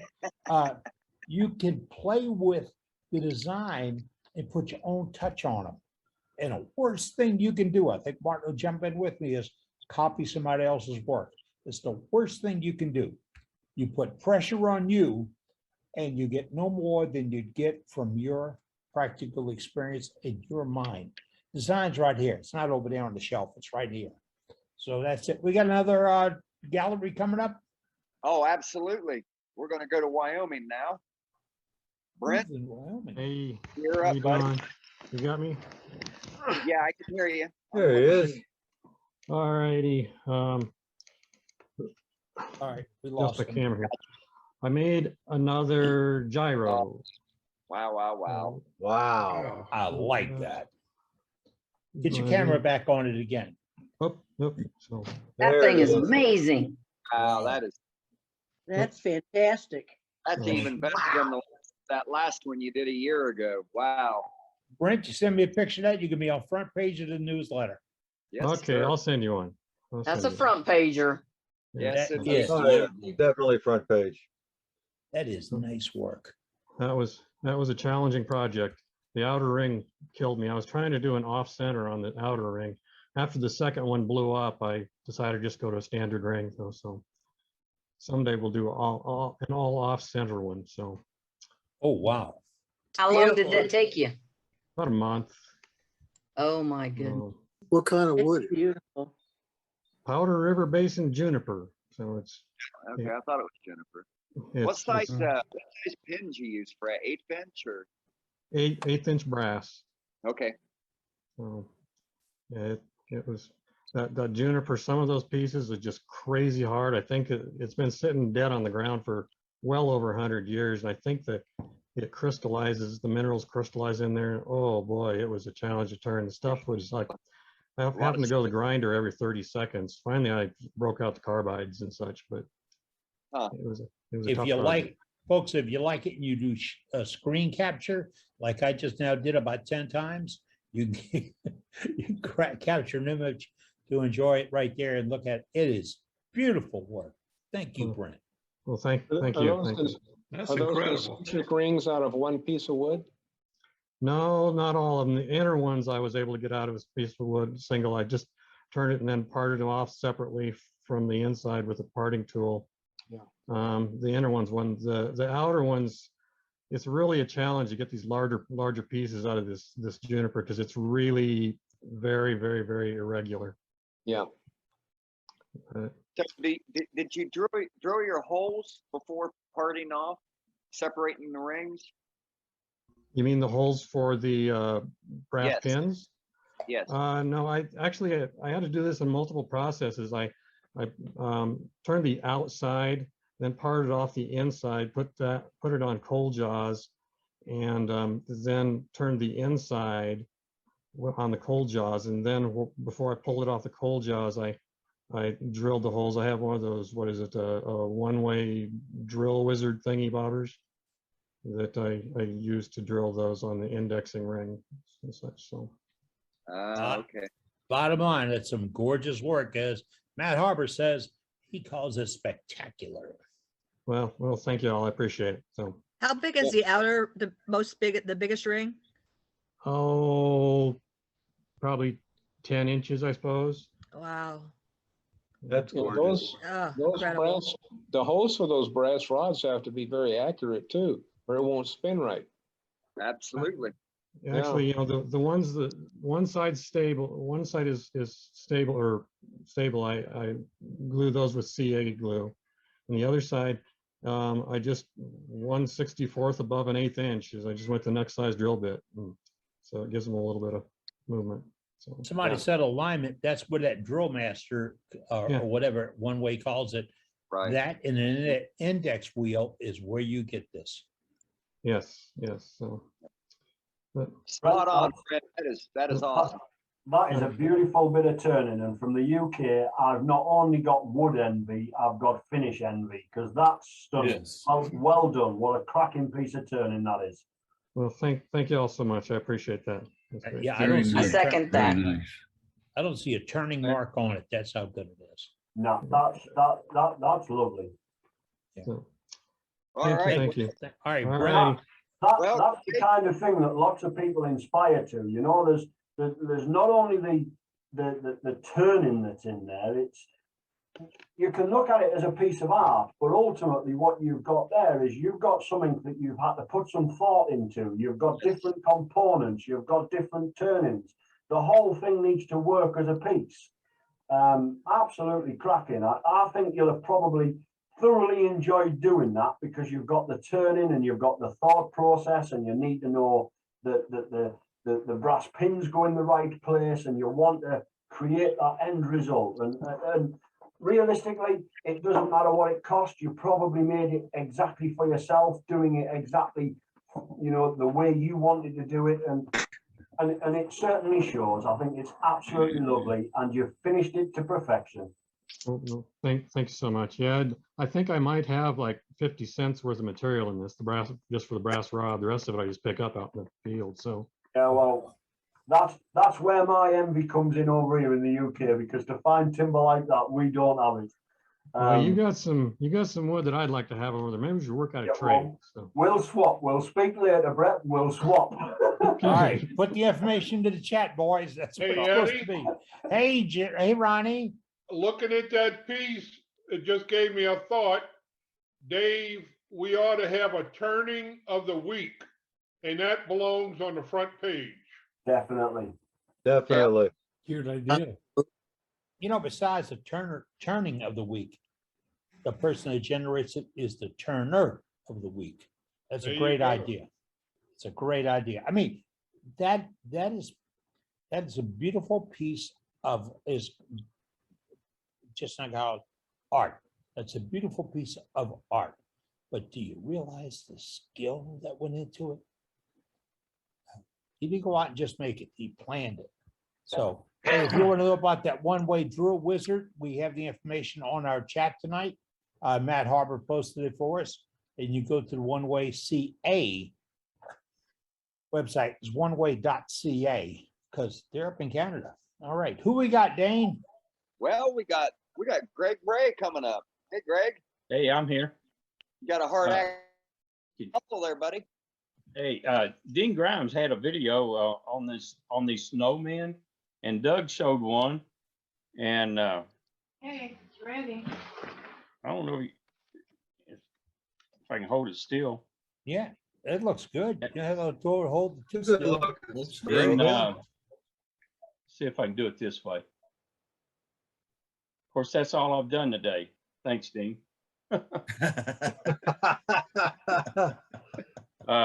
Dean's a rabble Okay, it was a causer. fun day. I think I turned 15. He said, go have fun with it. And I did. There you go. And I got about 15 of them done. This is out of box elder. The guy called me yesterday and said he had a tree down. They don't know what kind of wood it is and wanted to know if I wanted to come look at it. And he sent me a picture of it. And I said, I know what it is. I'll be right there. So I got a load of box elder yesterday. Thank you Didn't very miss a much. step. Like a good wood turner, you didn't miss a step. So, all right, thank you, Bray. Appreciate that. Boy, that's a nice. Very yeah, nice. Very nice. Love And those. there is not a kid in the world that'd say, "What's that?" They all, and it makes great gifts. And you catch the right grandparent, and you sell one for every grandkid, because you can't give one without giving the other. All right, who else we got, Dane? Well, let's go back to one of our newest members here. Hey, Tim, how you doing? Tim, we're talking, you're not. All right, so been a little bit busy this past week. Wife and I went up to Hobby Lobby and we picked up some of this. It's actually an ink. It's an acrylic ink, and it comes in multiple colors. I got silver, gold, got some bright red and some blue, and it's an idea of what the gold kind of looks like. Put on little bottle stopper I'm working on, and then I did the blue on top of this little box I made. But one of the main thing I want to talk about today was, you know, being a new wood turner and everything. In the past couple of years, I've been going on YouTube quite a bit, and I ran across the Gannett Woodworkers with Dan Dothert, I think his name is, talking about a cross-drilled Christmas ornament. And the concept is take a square block, drill a 1/4 inch hole that you could put a pin mandrel through. Of course, it has a little 45-degree angle in there. And then cross drill your holes all the way through the block. Well, I kind of modified that a little bit because I didn't want to buy those little cheap plastic Christmas ornaments. Instead, I went with something like that.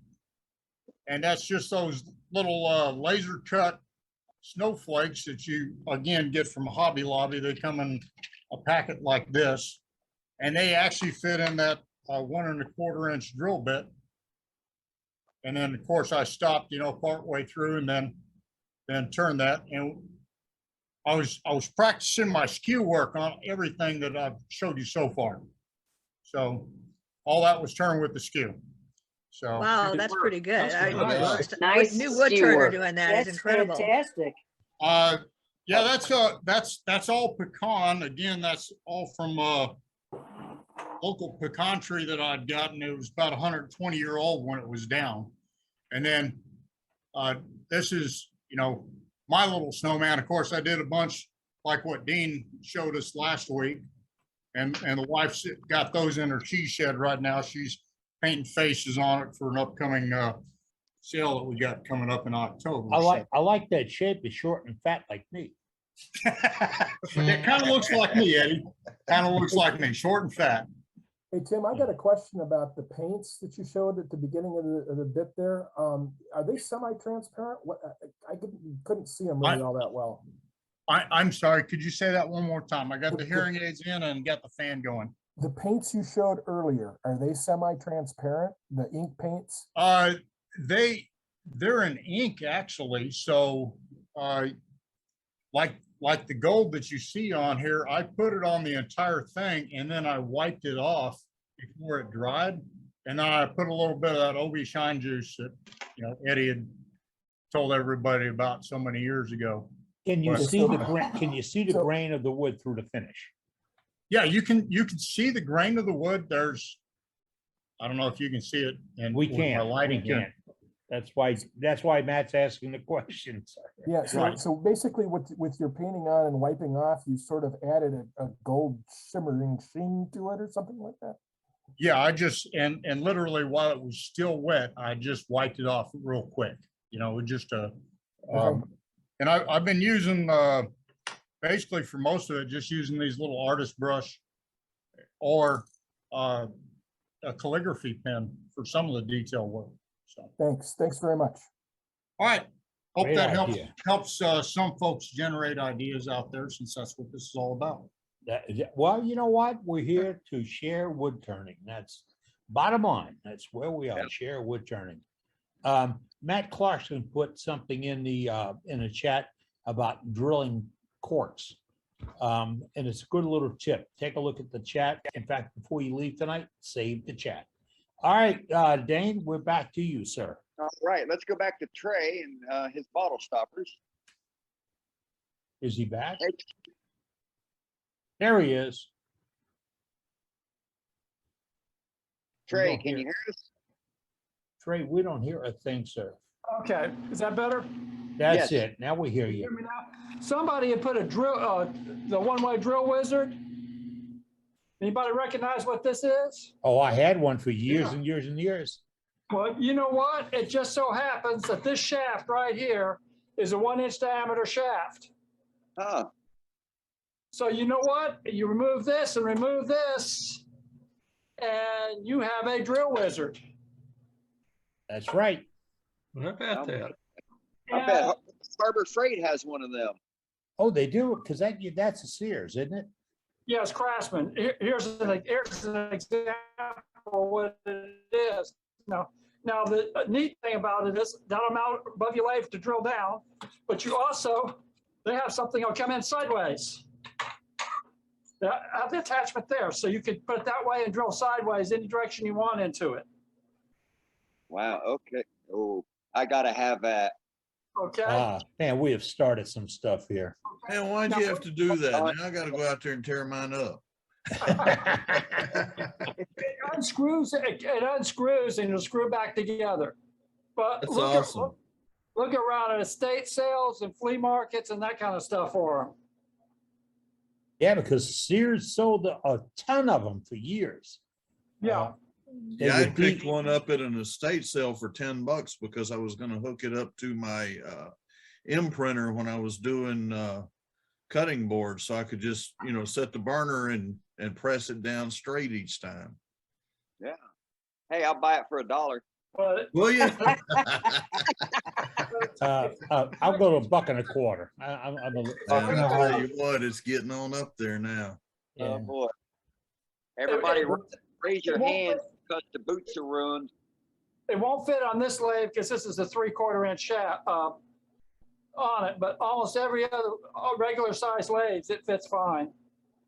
What does Harbor Freight call their version of this? I don't know. Do they make one? Somebody said something earlier about that. All right, who's shopping the Harbor Freight website? We want to put it, we want to see it. The ones I found are mostly Craftsman. Do be careful with them when you look at it. Make sure you have a 1-inch diameter shaft. I did wind up with one that was a different size shaft.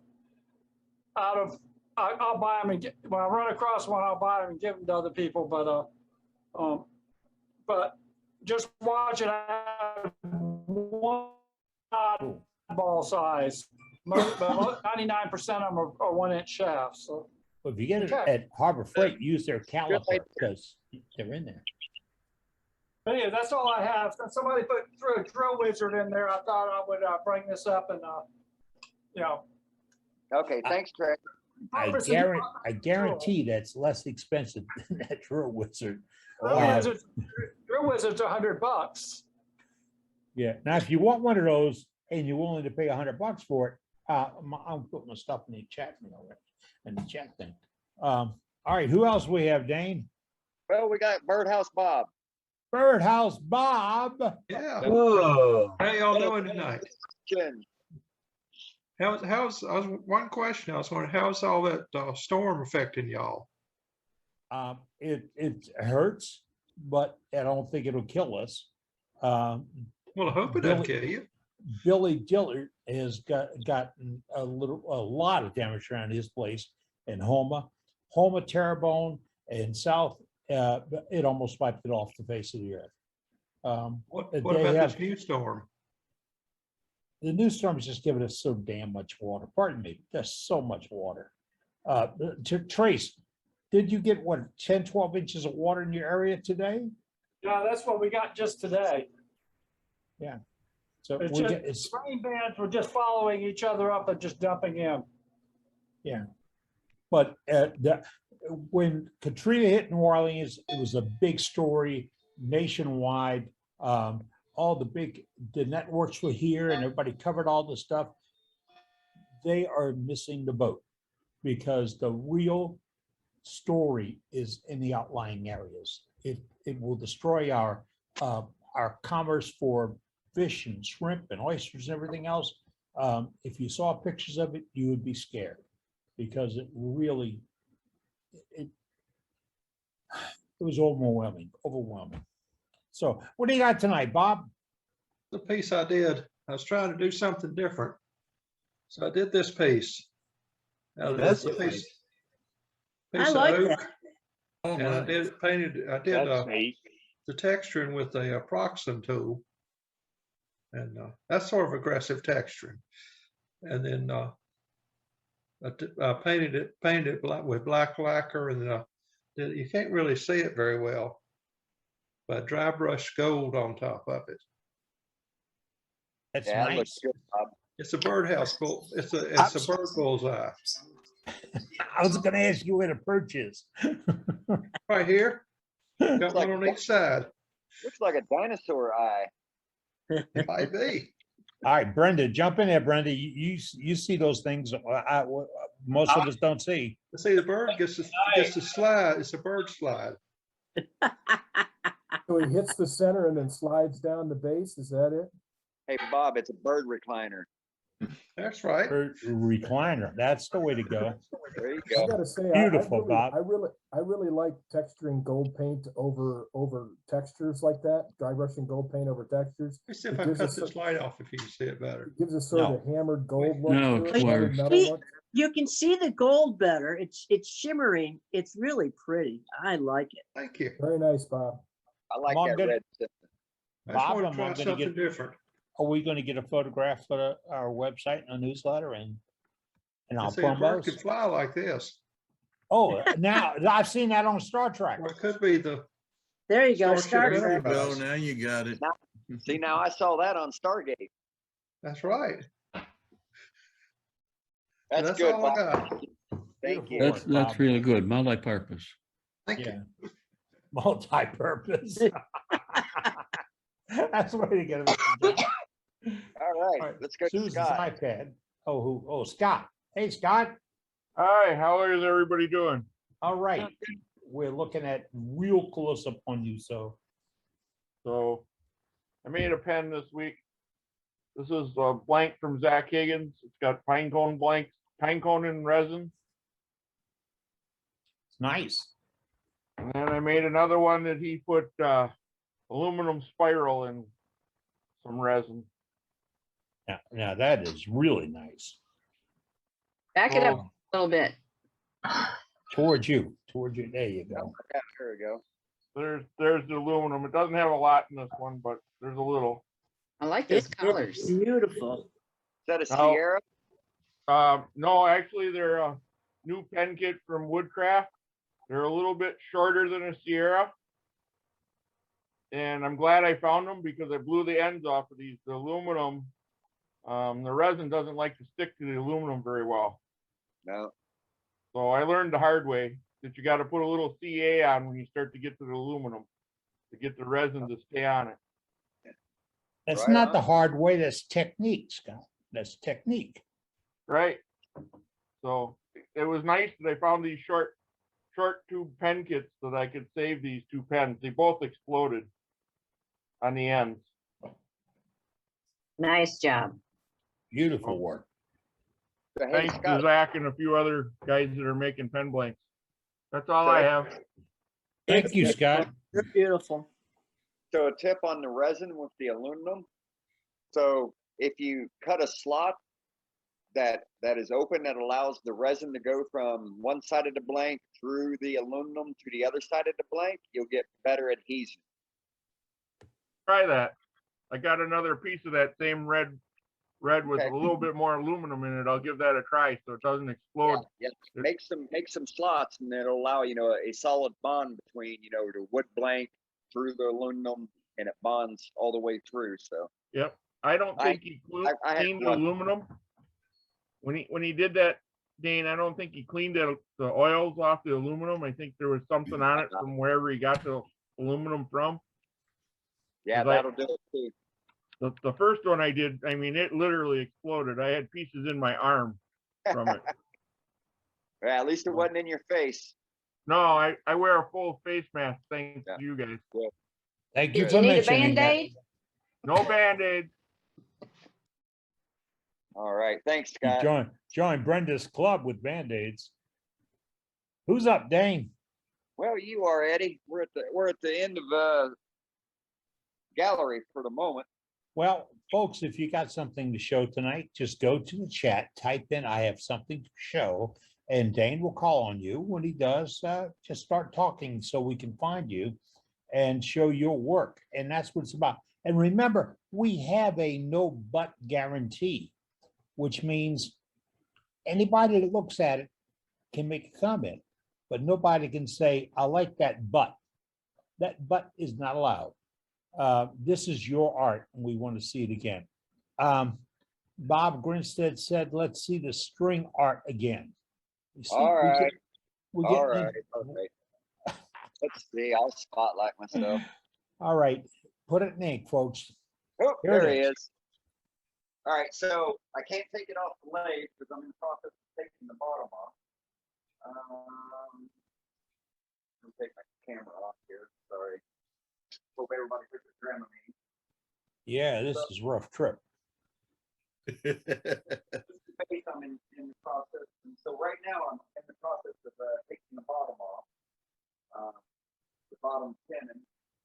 So I've got it signed. Can you get your mic closer to you, Dane? Do what? Oh, sorry. Yep. There, now, that's better. Sorry. Yeah, I always forget to bring that with me. So I'm in the process of taking the tenon off. So I've got it re-dyed at the bottom, signed and dated, wood type. And so this is a 10-inch base. It's 3.5 inches in the center at the whitest crest here. I've got 3-inch wall, 3/16-inch walls. They go ting. And I've got for my bases, I've got a custom jam chuck that runs all the way to the bottom here.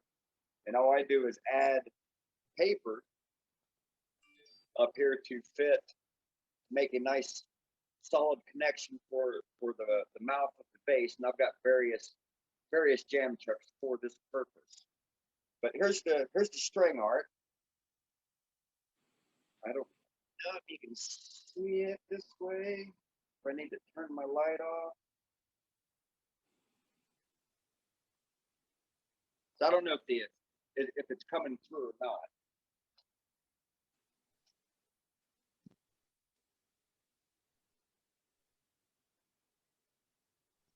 So Ian's able to see the painted flower? Yes. That's not Yeah, a we can yeah. see it. That's I not see it. aluminum. It's kind of hard to tell, if it being horizontal, but From the bottom to the top.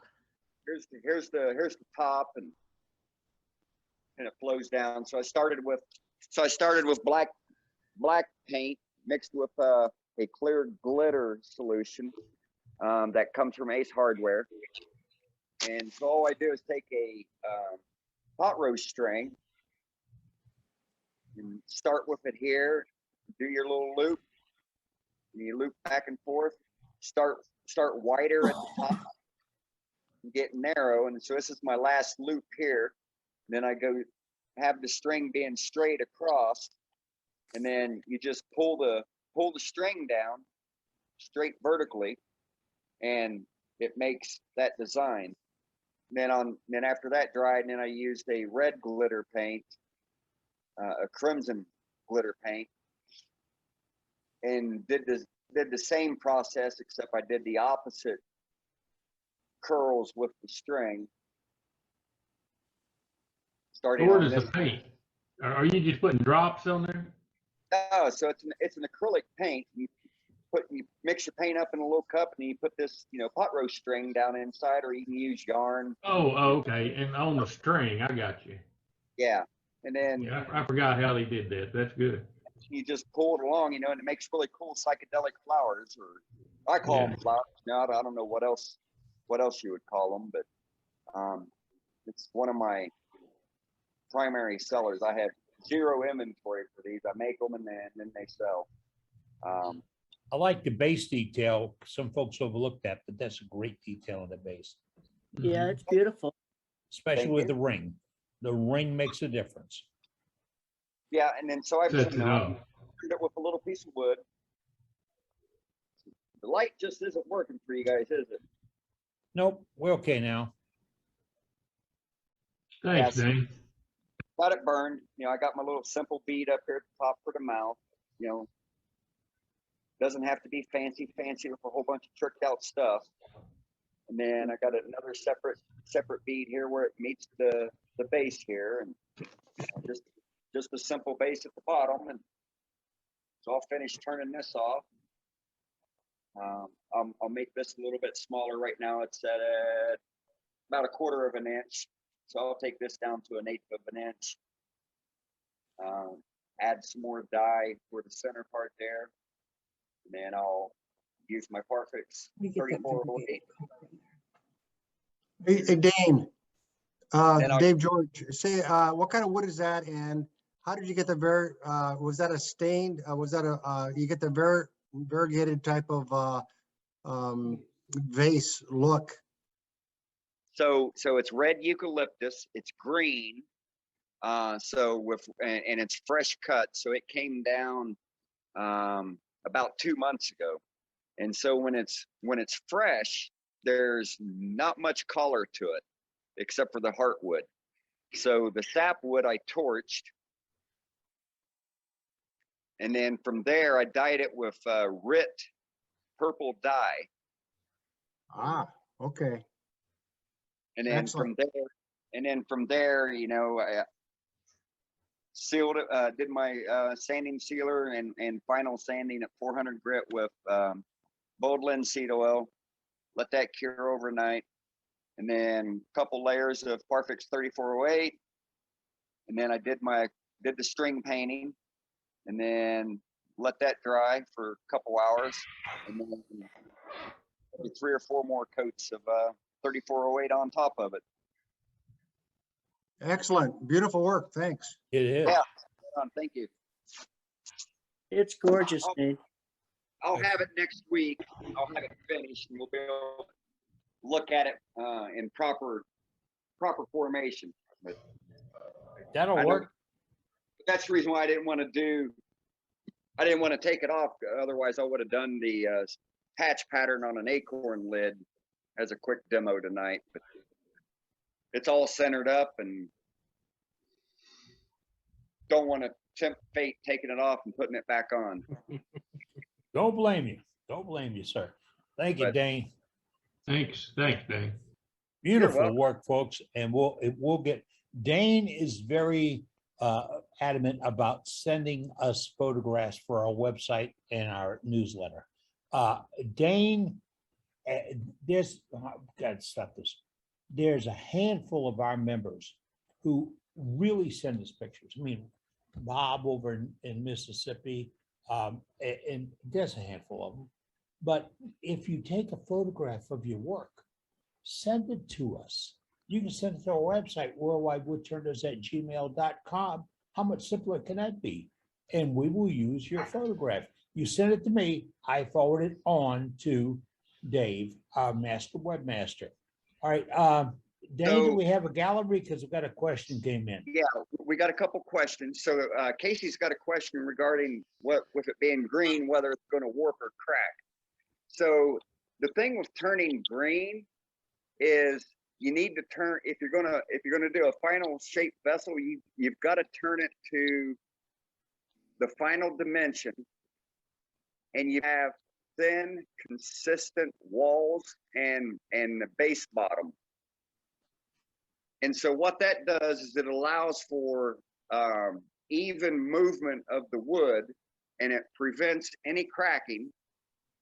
Knock on wood, I haven't lost a single piece since I've mastered getting consistent walls and base bottoms when I turn green. You have to make it to where the stress of the wood is even. If there's stress from a thick bottom or a thick top, that's stress. So just relieve the stress. Great. We also have Doug Smith in here. He's got, he wants some advice. Carol. What's the question, buddy? Okay, today I was turning a ball, did face plate turning. I got a very nice curve to it on the bottom. Got it sanded out to 400 grit. It was like smooth as a baby's bottom. I was extraordinarily happy with it. Put a tenon on the bottom. I brought it around and put it in the chuck on the tenon. I was very careful with the way I made the tenon, and it was completely out of round on the tenon. So I could not get, as we were just talking about making a consistent thickness, I had to go and redo the outside from the tenon before I started hollowing out the inside. So how do you make your bowl from the outside on a faceplate and then get your tenon and turn it around and have it concentric? Does that make sense? Let's talk material first. What is the material? Rock maple. Okay, how is it green? It is relatively green. Okay. Anybody else agree with me? It moved. You took the pressure off of it and it moved like a football. Okay, we're talking in the space of 15 minutes, Eddie. I literally finished the outside, turned it around, and you really think it moved that much in 15 minutes? I've had pieces move that much. Yeah, it Okay. can. I have that problem with everything I turn. When I turn it around, I cannot line it up straight. There might be another possibility too. If your tailstock is not in exact alignment with your headstock, your tenon might be turned at a little bit of an angle. Yep, so that's what I was getting ready to say. So I don't use a faceplate. So I start off all my turnings between centers. And so on a bowl, I'm between centers, headstock, tailstock. I shape the outside, make my tenon or my recess, depending upon which style I plan on using. And then when I flip it around, everything's in order. Well, Dane, that's exactly what I did.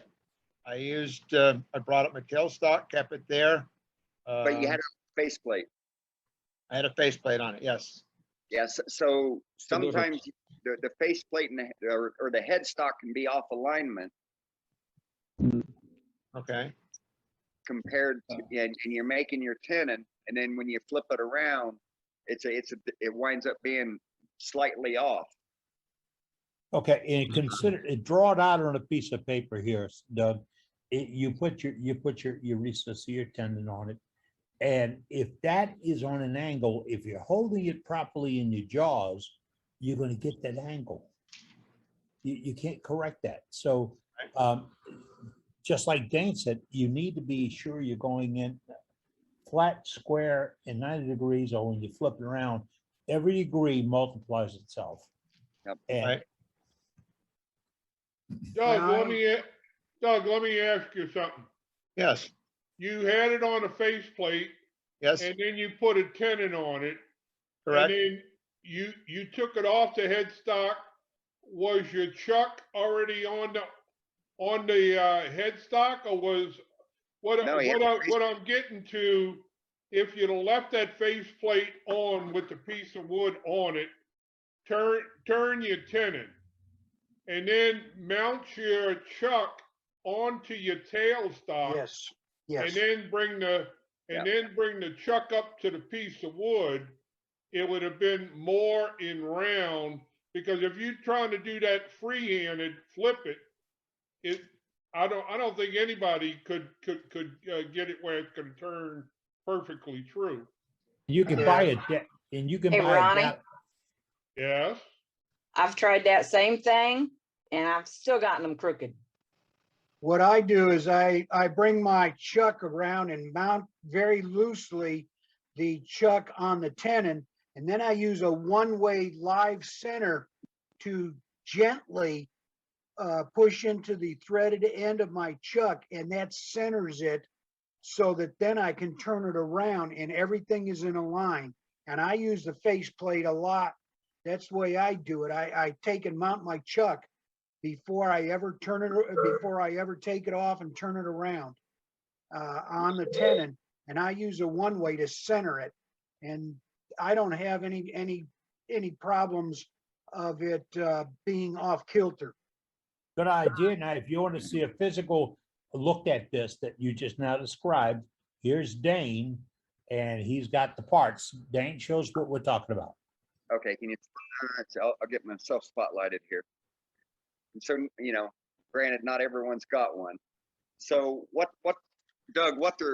Some of the conversation is, you've got your piece on the faceplate on your headstock, but you've got to, in order to get that proper orientation, that way when you switch it around, you've got to be able to take your chuck and get it up here on the tailstock onto that tenon, which will be perfectly concentric to how it's been turned.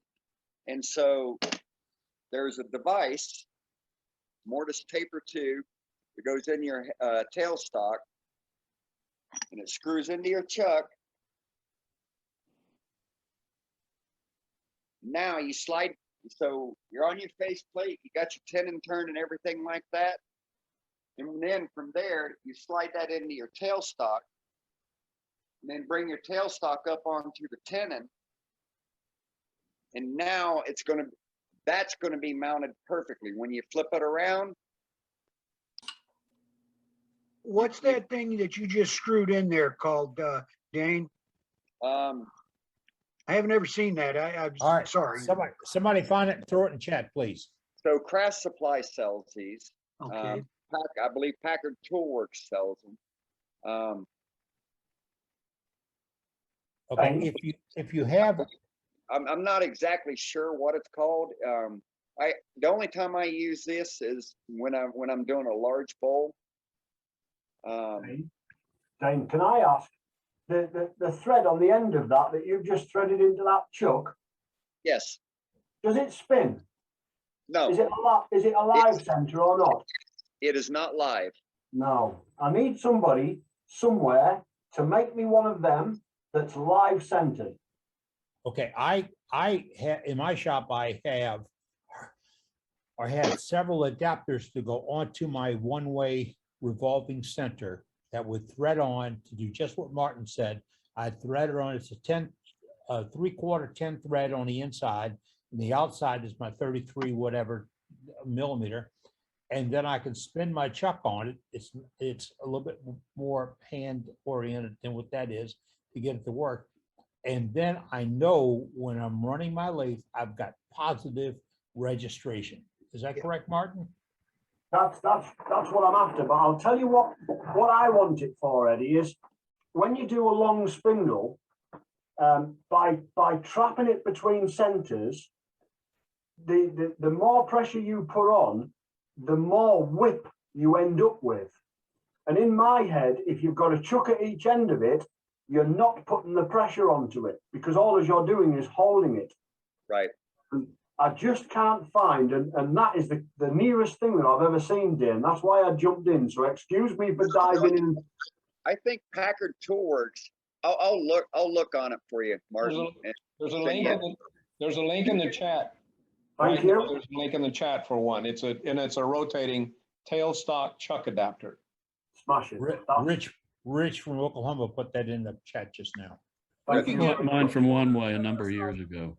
Yeah, Thanks, Rich. But that's it's really handy, and that's the only way you know, if you're working from a faceplate, that's the only way you're gonna be able to line up your turn tenon to the same concentric turning of how it was turned is by doing that. Otherwise, if you just take it, you turn it, chuck, got your tenon made, and you take it off the faceplate, spin around, put it on the chuck, it's going to be off center to a point and have to be returned again.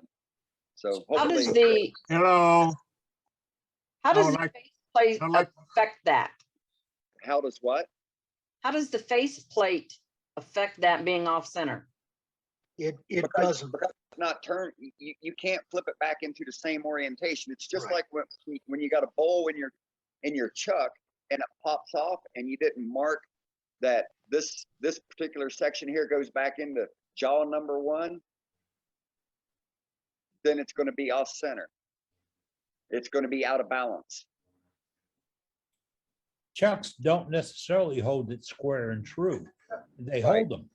You have to determine square and true.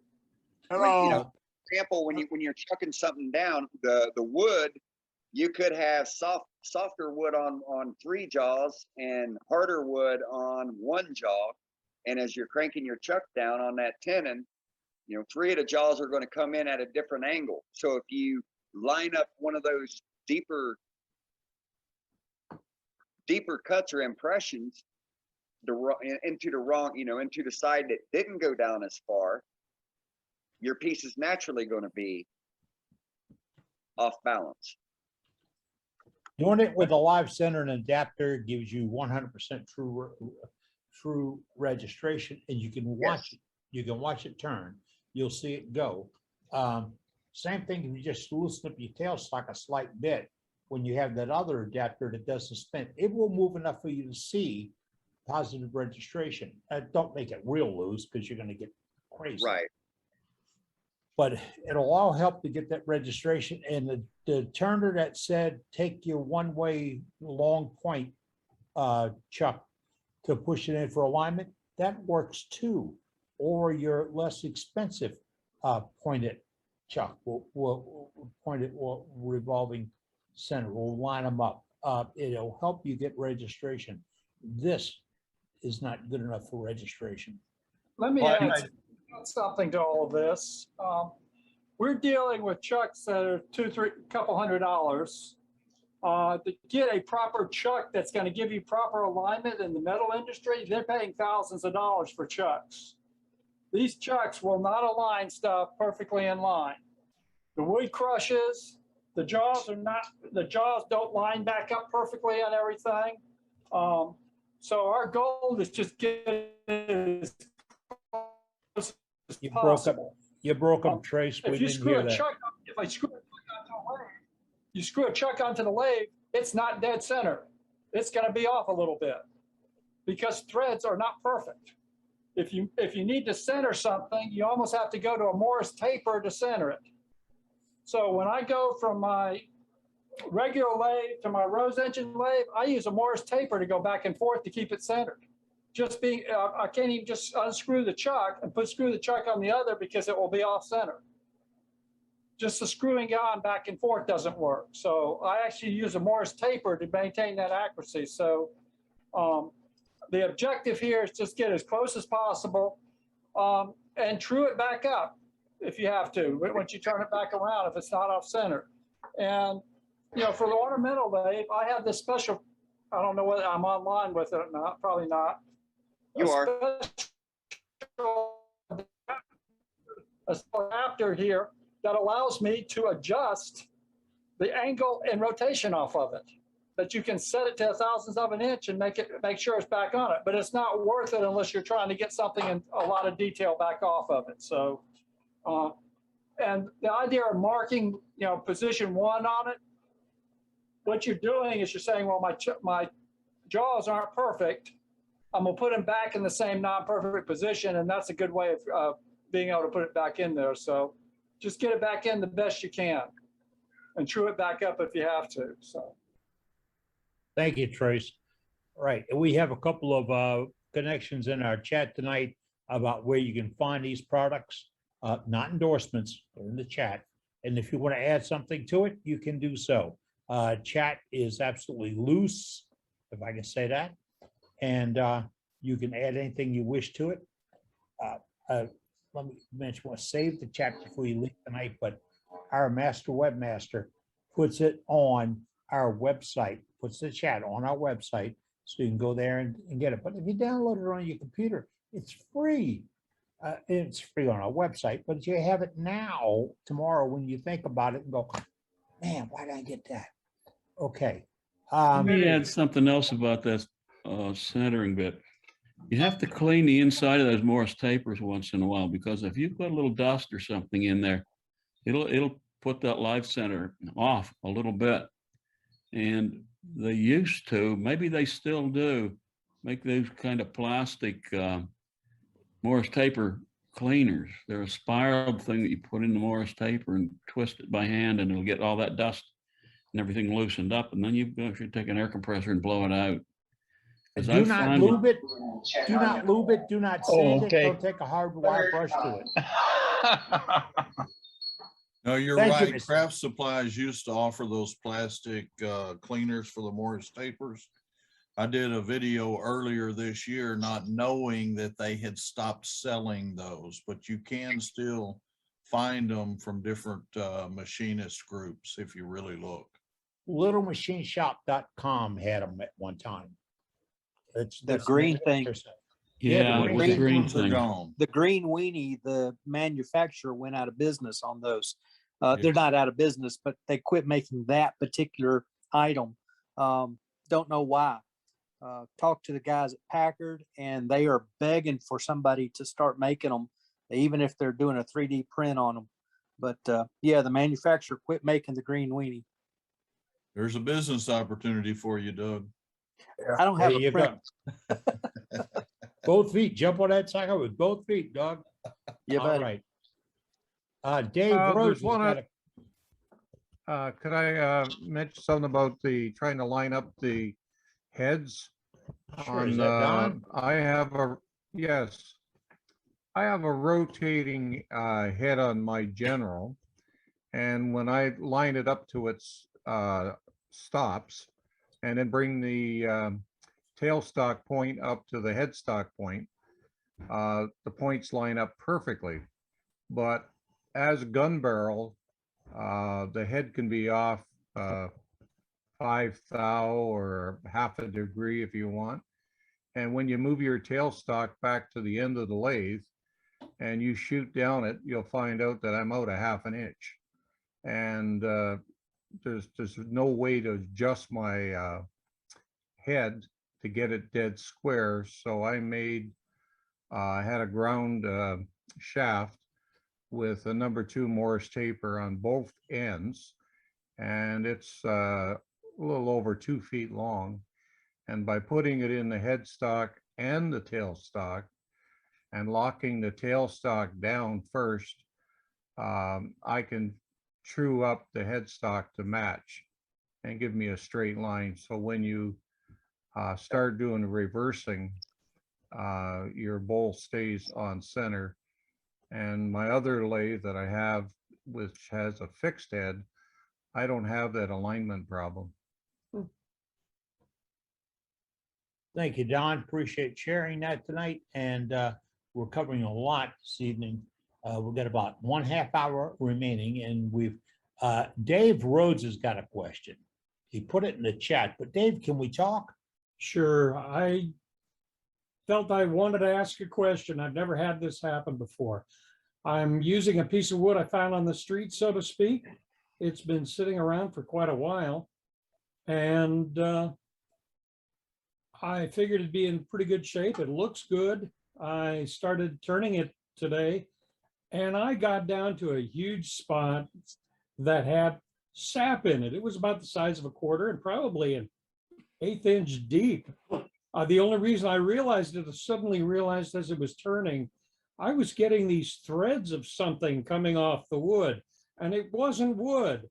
And I turned it off and I looked at it, and I suddenly realized it was goo running down the side. I guess I can use acetone to wipe it off or something like that, but I was thinking, I've never had this happen before. I'm kind of curious what you typically do. Is this typical of finding such a huge chunk of sap in one location? And should I just turn down below the maybe 3/16 of an inch because it's already an 1/8 inch deep? Lose What kind of wood is it? I have no idea. It's fog. Hogwood. Sounds like Bloodwood, that's pine or right. cherry. I've had it happen with pine, and yeah, it'll goo up the front of your face shield real quick too. Yeah. Yeah, pine's bad about Smells that. like And sapwood yeah, to me. it's sticky, I've had messy. it turning those wig stands out of 2x4 material. Yeah, I'd probably throw it to the burn pile. Okay. It'll have to be, it's got to be a softwood, hasn't it? It's got to be a pine or it's got to be a spruce of some sort to have the pocket of sap there in the first place. If you put a bit of heat on it, the sap will run out. But then you'll have to fill the void if you really want to make something out of it. But for me, Right, that's what I was hoping to do, fill it, and I was wondering if there was a good way to get the sap out adequately that I could do something if like you guys that. don't have the warm weather over there to get the sap out of your trees, there's something wrong. We would have to use a heat gun or something to warm it up, but I'm quite sure that you guys just putting it out in the air would probably soften the sap to run away from it. Using a spotlight, not LED, but an old incandescent spotlight, and then adjust the heat. You don't want to get it too hot to blow it up. That's one of the things with your kiln dried wood, you'll run into pockets of a crystallized looking something. That is those pockets, and it's through the heat process, it crystallizes it. If that is a softwood pitch or sap, turpentine may be your best friend. Right. Turpentine is your best solvent for softwood sap. Where I am, it's probably redwood or pine because I got a lot of redwood and pine around. So that makes sense. I've just Give it a never try, Dave. experienced it before. Give it a try. We're looking for feedback now. Once you get Okay, I'll let you know. I want what to see do. the finished product. That's right. What did it smell like, Dave? I've got a dead nose. You can't Okay. ask that question. Sorry. Okay, no problem. If it's pine, it'll smell definitely like pine, but if you can't smell, that doesn't help. Yeah, I wouldn't be able to smell it. Yeah, but there are a few hardwoods like cherry. I've had some cherry that had a pitch pocket in it. Not very big, but when you hit it, it's gooey and thick and till you get rid of it. And then once you get rid of it, it's gone. Right. It'll gum up your tools pretty good too. Oh, it did that. Hey, Dave, get it in a safe spot and put a cigarette lighter to it and see what happens. Whoa, Ronnie, come on. Take it out in the middle of the street and burn it, huh? No, we want to see that piece, not destroy that piece. Okay. Ronnie's talking about doing that on your lake. No. I didn't say that. I said, get it in a safe spot, take a cigarette lighter, and it might be fat pine. Ah, okay. I think we're And all if it pretty is, it'll burn for the next 20 days. Well, hey, we got a finishing question from Tom. So let's see what Tom's got and see if we can help him out. Hey, I finally got to the point of spray and finish on my project, and I did not do any sanding sealer. I just sprayed finish on there, and it soaked it in so fast. Right after I sprayed it, it looked dry, and after several coats, it finally started to show up. But by the time I finished, well, I mean, it was like spray it, let it sit an hour. The instructions said 2 hours, but I'd wait an hour, spray another coat, wait an hour, spray another coat. By the time I finished finishing this thing, I've used up a whole can of lacquer. So should I have done sanding sealer? Yes. Oh yeah. Oh Because yeah. The first half of your bottle wound up being the sanding sealer. Yeah, that's what I was thinking. So the first couple of coats of finish and insert name, that's sanding sealer. Yeah. Okay. That's what I need. Yeah. The word sealer should kind of sell that product. Yeah, well- because it really does. It makes the entire surface uniform. Yeah, well, being an absolute newbie, I didn't think of that. I just, spray finish on it. All right, we don't call Yep. newbies. You're a novice turner. Let's get. the I've been turns there, right. done that. Hey, Tom, We all have. Tom, Yes, sir. you gotta come over to the other side. One coat of Parfix 3408, you'd have been finished and sitting underneath the patio. I can't do that, Ronnie. It'll be on me and the ceiling and everything else. No, you gotta do it slow. Yeah, well, Turn my your, lathe slow is 500. well, You do can it, actually put that Parfex on without it turning. You can hand crank the wheel and put it on. That's fine. let your dog turn the wheel. I was gonna say, wouldn't I need 3 hands? Well, that's what they have wives for. Well, that's why you wear gloves. Tom, Next, Tom, next, buy some sanding sealer. Just buy some sanding sealer. That sounds like a good solution. That's the way to do it. Buy yourself some sanding sealer. You've got to remember that your spray lacquers are cut down about 50% so that it sprays out of a can. So they're a lot thinner than what you would normally brush on. So you're going to use half a can if you're not putting any sealer on there in the first place. Right. Okay, I'll buy that tomorrow.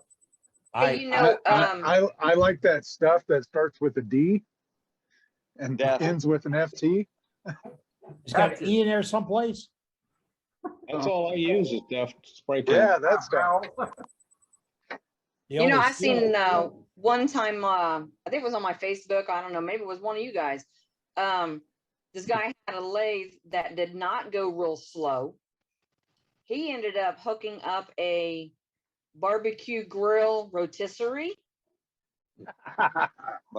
Yeah, and it turned just slow enough to do the finishes like that. When I built my ornamental lathe, I used a rotisserie drive to turn my ornamental lathe because of the speed. Yeah. And it maintains torque, so you can do it. That's what I drove it with until I spent a lot of money for a different motor. But that'll work. You can also take an old microwave and take the motor out of the bottom of it and use that. That'll turn about 4 or 5 RPMs. Yeah. All right, Ronnie, what you had? So we got the Sarge in. I just seen him pop Yeah. up. I thought he popped in. The outlaw is with us. There he is. Look at the head What's on that. happening? And so I finally got out of my shop and actually made a few things. And so I made a couple little snowmen out of colored pencils. That's That's cool. That's cool. And then Where'd you find that kind of snow? The dollar store. What kind of wood is What kind of tree was that? right? it's a very colorful tree. It's the psychedelic snowman. And then if you guys are friends with me on Facebook, this is the one that I made live. Yep. Well, Candy Dish, and that's one I'm going to auction off and send the proceeds over to Kim. Talk about So a good right color. now it's up to $85 is my highest bid so far. Oh, come on, folks, jump on board. This is for Kim. Yeah. We did a Beads of Courage with those pencils. Yeah. And it blew up 3 or 4 times. It was just not easy. The lead would fly out and we'd put it back in. But it ended up, we stuck with it and it got it made, but it was tough. So I did one Beads of Courage bowl out of colored pencils, and it was actually rejected. And they told me that the bowl was too heavy. And so I went ahead and cranked out another one just out of wood, you know, to their dimensions and whatever that they wanted, which was fine. But yeah, I didn't even think about it with the weight of the resin and everything. And they said the kids' hands and stuff, they might not have been able to hold a bowl that heavy. So they actually asked me to make a different one. So I did. I think that's great. Hey, folks, this guy right here, Sergeant Doug Rowe, Army Strong. So he's got the picture on the wall and everything. He is our contact for Freedom Pens to the Army. And his name and address is on our website. If you turn Freedom Pens, he is a troop. He can put it in hands of the other troops. And we'll do something for our people that are protecting our freedom, serving our country. giving up their lives sometimes. So let's thank the military and let's do this free and defense. And we also have a contact for that Navy, and we also have a contact for the Marine Corps, and soon we'll have a contact for the Coast Guard. So, but if you've got something, a pen like that, you can We got send a it to them. contact for the Air Force.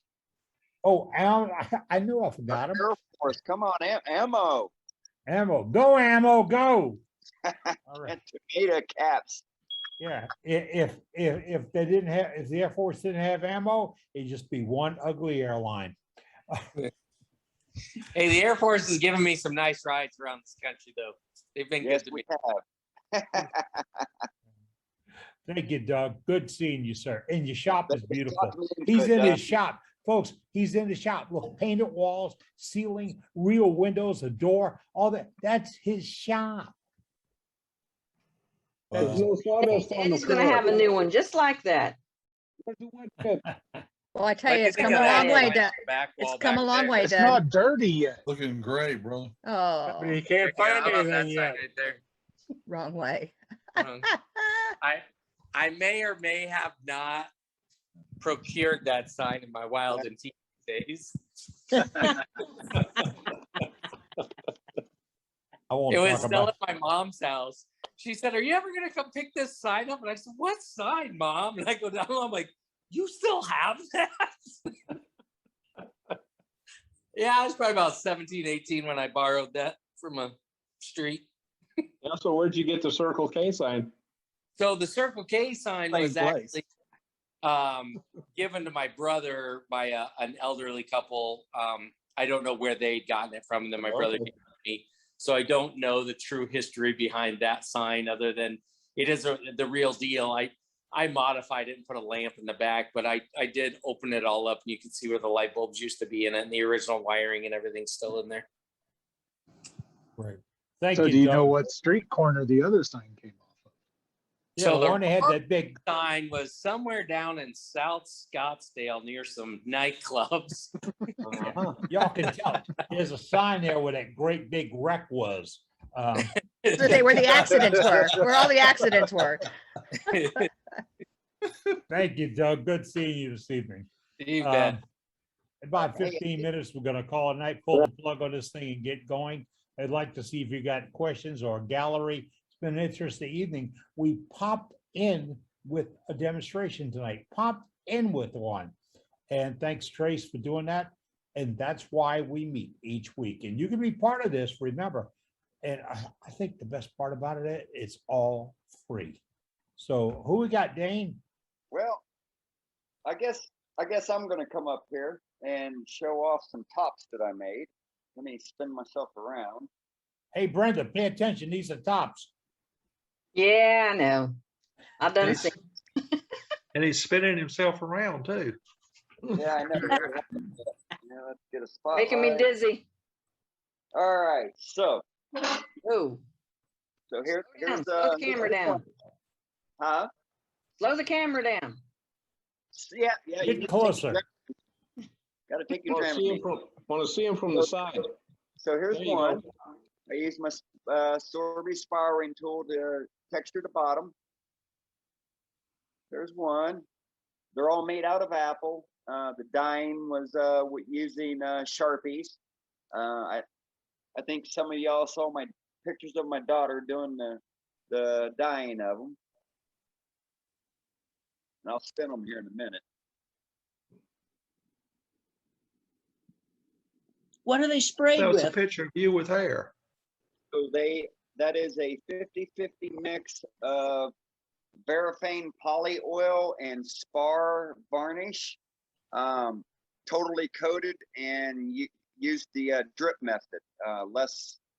There's a pin turner, I can't remember his last name, but he's got a method on dipping in poly and hanging on a string and let them drip dry. And no, it doesn't come to a bubble at the end or anything. It's a great technique. But that's what he uses to finish his pin. Less something than another. Okay, the real test is, there it is. There's the test. Whoa. Oh, okay. Now he's showing off. And He's been Yeah. practicing. Show Hey, Brenda. off. Hey, Brenda, he turned that top upside down like you know. Yeah. His works though. Yeah, they're really nice. Fine. Real nice. Beautiful. He I probably, love it. he I'm gonna probably try had to again. start with, probably So had to this- start with his piece of wood the other direction on the lathe to do that. What? Upside down. Do what? You had to start with your piece of wood the other direction on the lathe to make it spin upside down, right? Yeah, exactly. Yep. Yeah. Oh, boy. Yeah. So this one, It's called reverse turning. so when I get a good spin on this one here, it'll go 2 minutes. Wow, that's pretty good. Yeah. Nice work, D. So I had a client that happened upon Eddie's page, and she screenshotted his tops, and then she sent me a message and said, "Can you make these?" And I'm like, "Sure." And so I did. But she got the inspiration from Eddie. It's fun turning that creates great toys. Absolutely, the original fidget spinner. Yes. Exactly. They're fun. And You my ever went to daughter loves collaring them, and my wife does too. So it's a great family project. It's quick and easy. You can use your spindle gouge or you can use your skew. So you're saying you copied Eddie's turnings? Oh, wait. That copy thing really gets me. You were breaking up there. You better Greg. pay him some royalties. He was inspired by Eddie. There you go. There you go. Yes. Inspired Nice her. save, Brenda. because they don't, I got that from Kim. they don't look like Eddie's. No, but hey, got to remind you folks, we don't copy anybody's work. We go creative on our own. Remember, creative on our own, and that's what's the important part. If you got something to show tonight, let us know right away. We'll be going from here. We got more here. What you got? Bob's got a beads of courage.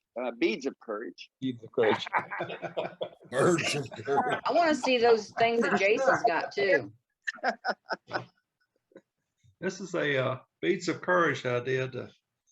We glue up our club there. I mean, we get some wood from a furniture place and scrap wood, and to them, to us, it's treasures. And we glue it up and then make beads of courage boxes out of it. That's nice. That's really great. So I'm going to ask a stupid question, but I've never heard of a Beads of Courage box before. What is it exactly? it's a Ruh-roh. program for kids that are in the hospital that are having a lot of procedures, and we have a hospital near us, UNC Chapel Hill Hospital, and we donate them to them. And for kids that are having like cancer procedures or procedures where they have a lot of They get a bead. They get a bead for every. things like that. Yeah, they get a They bead for give every them a bead procedure. each time they have Yeah, there have you a procedure, and we give them these boxes and they collect their beads in that. There was a huge promotion on this at SWAT. I saw it 2 years ago. There must have been 200 feet of tables completely covered with beads of courage from members of SWAT or attendees. Yeah, I think they had like 454 or 474 of them this year. Don't they have a badge that you put on the top of it or something? Yes. There's a little bead that you put on the top of it. Yeah, there you It go. says Beads of courage. Yeah. And there's a little card that you can put with it if you want to. It just says who turned it and where you're from. You don't have to put the bead on it though. You can turn them without the bead, Yeah, and you can turn they'll it give you without the bead. dimensions and stuff. This is just slightly over, the bead is just slightly over 3/4 of an inch. So what I'll do is when I'm turning the knob, I'll just take a Forstner bit, 3/4 Forstner bit, and drill the hole, and then just, it's between 3/4 and 7/8. So sometimes I'll do them 7/8 and just put filler around them. But this one I hollowed it out. There are standards of dimensions for beads of courage to use. Yeah, these. there are. Yes. Yeah, just like Doug Rowe mentioned a few minutes ago. Yeah, and you can purchase this the beads on at their site. and they'll send you a bag of however many beads you need. Right. Now, the beads they get are different size beads than what these are. They're sort of a smaller bead. Okay. Thank you, Doug. That is some beautiful, Bob, that's some beautiful work. Thank you very done. much. Beautiful. Yeah, and it's for a good cause, folks, for a very good cause. Yeah. And remember, Yes. this goes to children who have, hold on, we got something here. I'm trying to get out of this. Somebody posted up on a screen. They go for a good cause because there's children being treated for cancer. And if you could make a difference in their life, do it. Help them out a little bit. Another thing we'll do is we'll go to the oncology department, and for kids that are, waiting or getting treatments and stuff, we'll turn tops, and then we'll take them and put them in a cordless drill and turn the drill on and let them color them.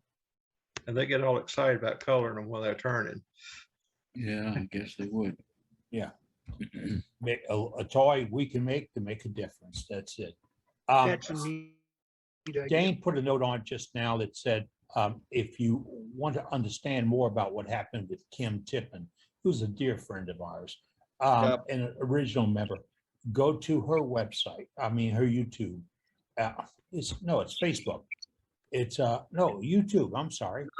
She put a video up last week. Kim did, to explain the situation. And because of that, we are helping Doug Rowe with his auction of a beautiful piece he turned with the pencils, and the proceeds from that auction, 100% go to Kim. So if you'd like to bid on that, please do so. If you'd like to help in another way, please do so. Neil Mack has got a Morse taper cleaner to share. Neil, what you got to share? Okay, let's see if it'll come up. We see your hand. I'm sharing. Is it coming up? Now it is, but yeah, it is there now. Yeah. It's like $17. Morse taper cleaner. Okay. Pen Tool Company. Good. All right, Penn Tool. Not Penn State Industries, Penn Tool. Correct.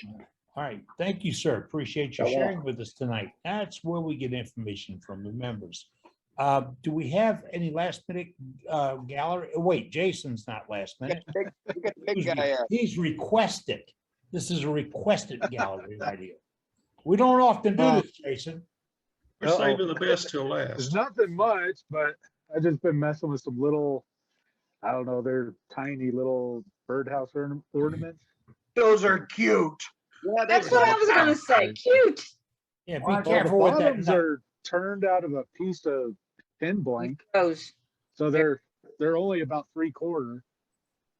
Those are so cute. So Hey, They Jason. look like that Bob's one's not sitting quite right. birdhouse But babies. So those would be perfect for the poly dip method. Just so you know. yeah, Jason, yeah. did you move next to Bob Moffett? Do what? Did you move next door to Bob Moffett? I think No, he's giving me a I run for my actually- money. We're waiting for I'd the seen Bob somebody Moffett. doing a demonstration on just a small turning like that, and I was like, oh, I got to try that. Well, yeah, Bob did a demo on it. Yeah, a while back. Well, yeah. I think I actually missed that one, unfortunately. It's on I our make ornaments website. I make ornaments for 2 different charities that like that, really like those little ones, because they auction off tabletop trees that are very small trees, like a foot high or something. And they really like those little ornaments like that, especially if you make them out of pine. They're very, very light. Well, we're gonna go to the birdhouse master. And He's with us if you right think now. that has small birds, but you ought to see the eggs that those birds lay. Maybe you can't see 'em. I'm afraid to show them to my wife because I know she'll want them. She's got just a little tabletop tree, They're great so for that. that stays up year round. So she just redecorates it for whatever season it is. Right. All So right. And you good. got, I got the feeling she's gonna want them. I think you received the approval from the birdhouse master. How's that? Awesome. Yeah, good. Right. They Thank you, definitely Jason. qualify as earrings. Oh, he's got to make Bob some earrings. That's right. When's that going to happen? Right? Didn't we sign him up for that? Did we sign him up? Well, I'll tell you, you mentioned the demo and Dane will sign you up. But we don't Yep, miss him, got folks. a schedule going. All right. So we got good demos coming up. We got 2 demos next week. We've got a fish-shaped sushi bowl in line, and we've got another member that's going to do his version of Parfix 3408 application. Now, that would answer the question we had a little while ago about the applicator and the 500 RPMs. We could probably cover that next week in details. So Yep, stick we with us. probably will. And then we have. Well, somebody on the highlight me. Sure. For what? You're highlighted. No, on highlight me. I want to unhighlight you. Making noise. All right. I can't get off of there. Wait, let me loose. Let me out of here. There you go. You're not there anymore. You're gone. Go, Dane, go. We interrupted you. No, that's fine. Let me bring up my calendar here.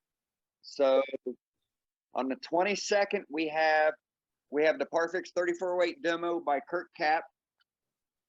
And we have Walt Wager doing a fish-shaped sushi bowl. And then on the 29th, I'm going to do a acorn box with the hatch pattern top using the Sorby texturing tool. So that ought to be fun. Yes. And then in October, and I haven't pinned down the date yet, I'm waiting for Scott to get back with me, but Scott Hampton, who is a professional turner and a member of our illustrious group, he's going to do a demo on some type of Christmas type of ornament, I believe he told me, but that's going to come up in October. And folks, we have room for more. So if you want to be part of this program, it's real simple. Jump on board. Let us know. And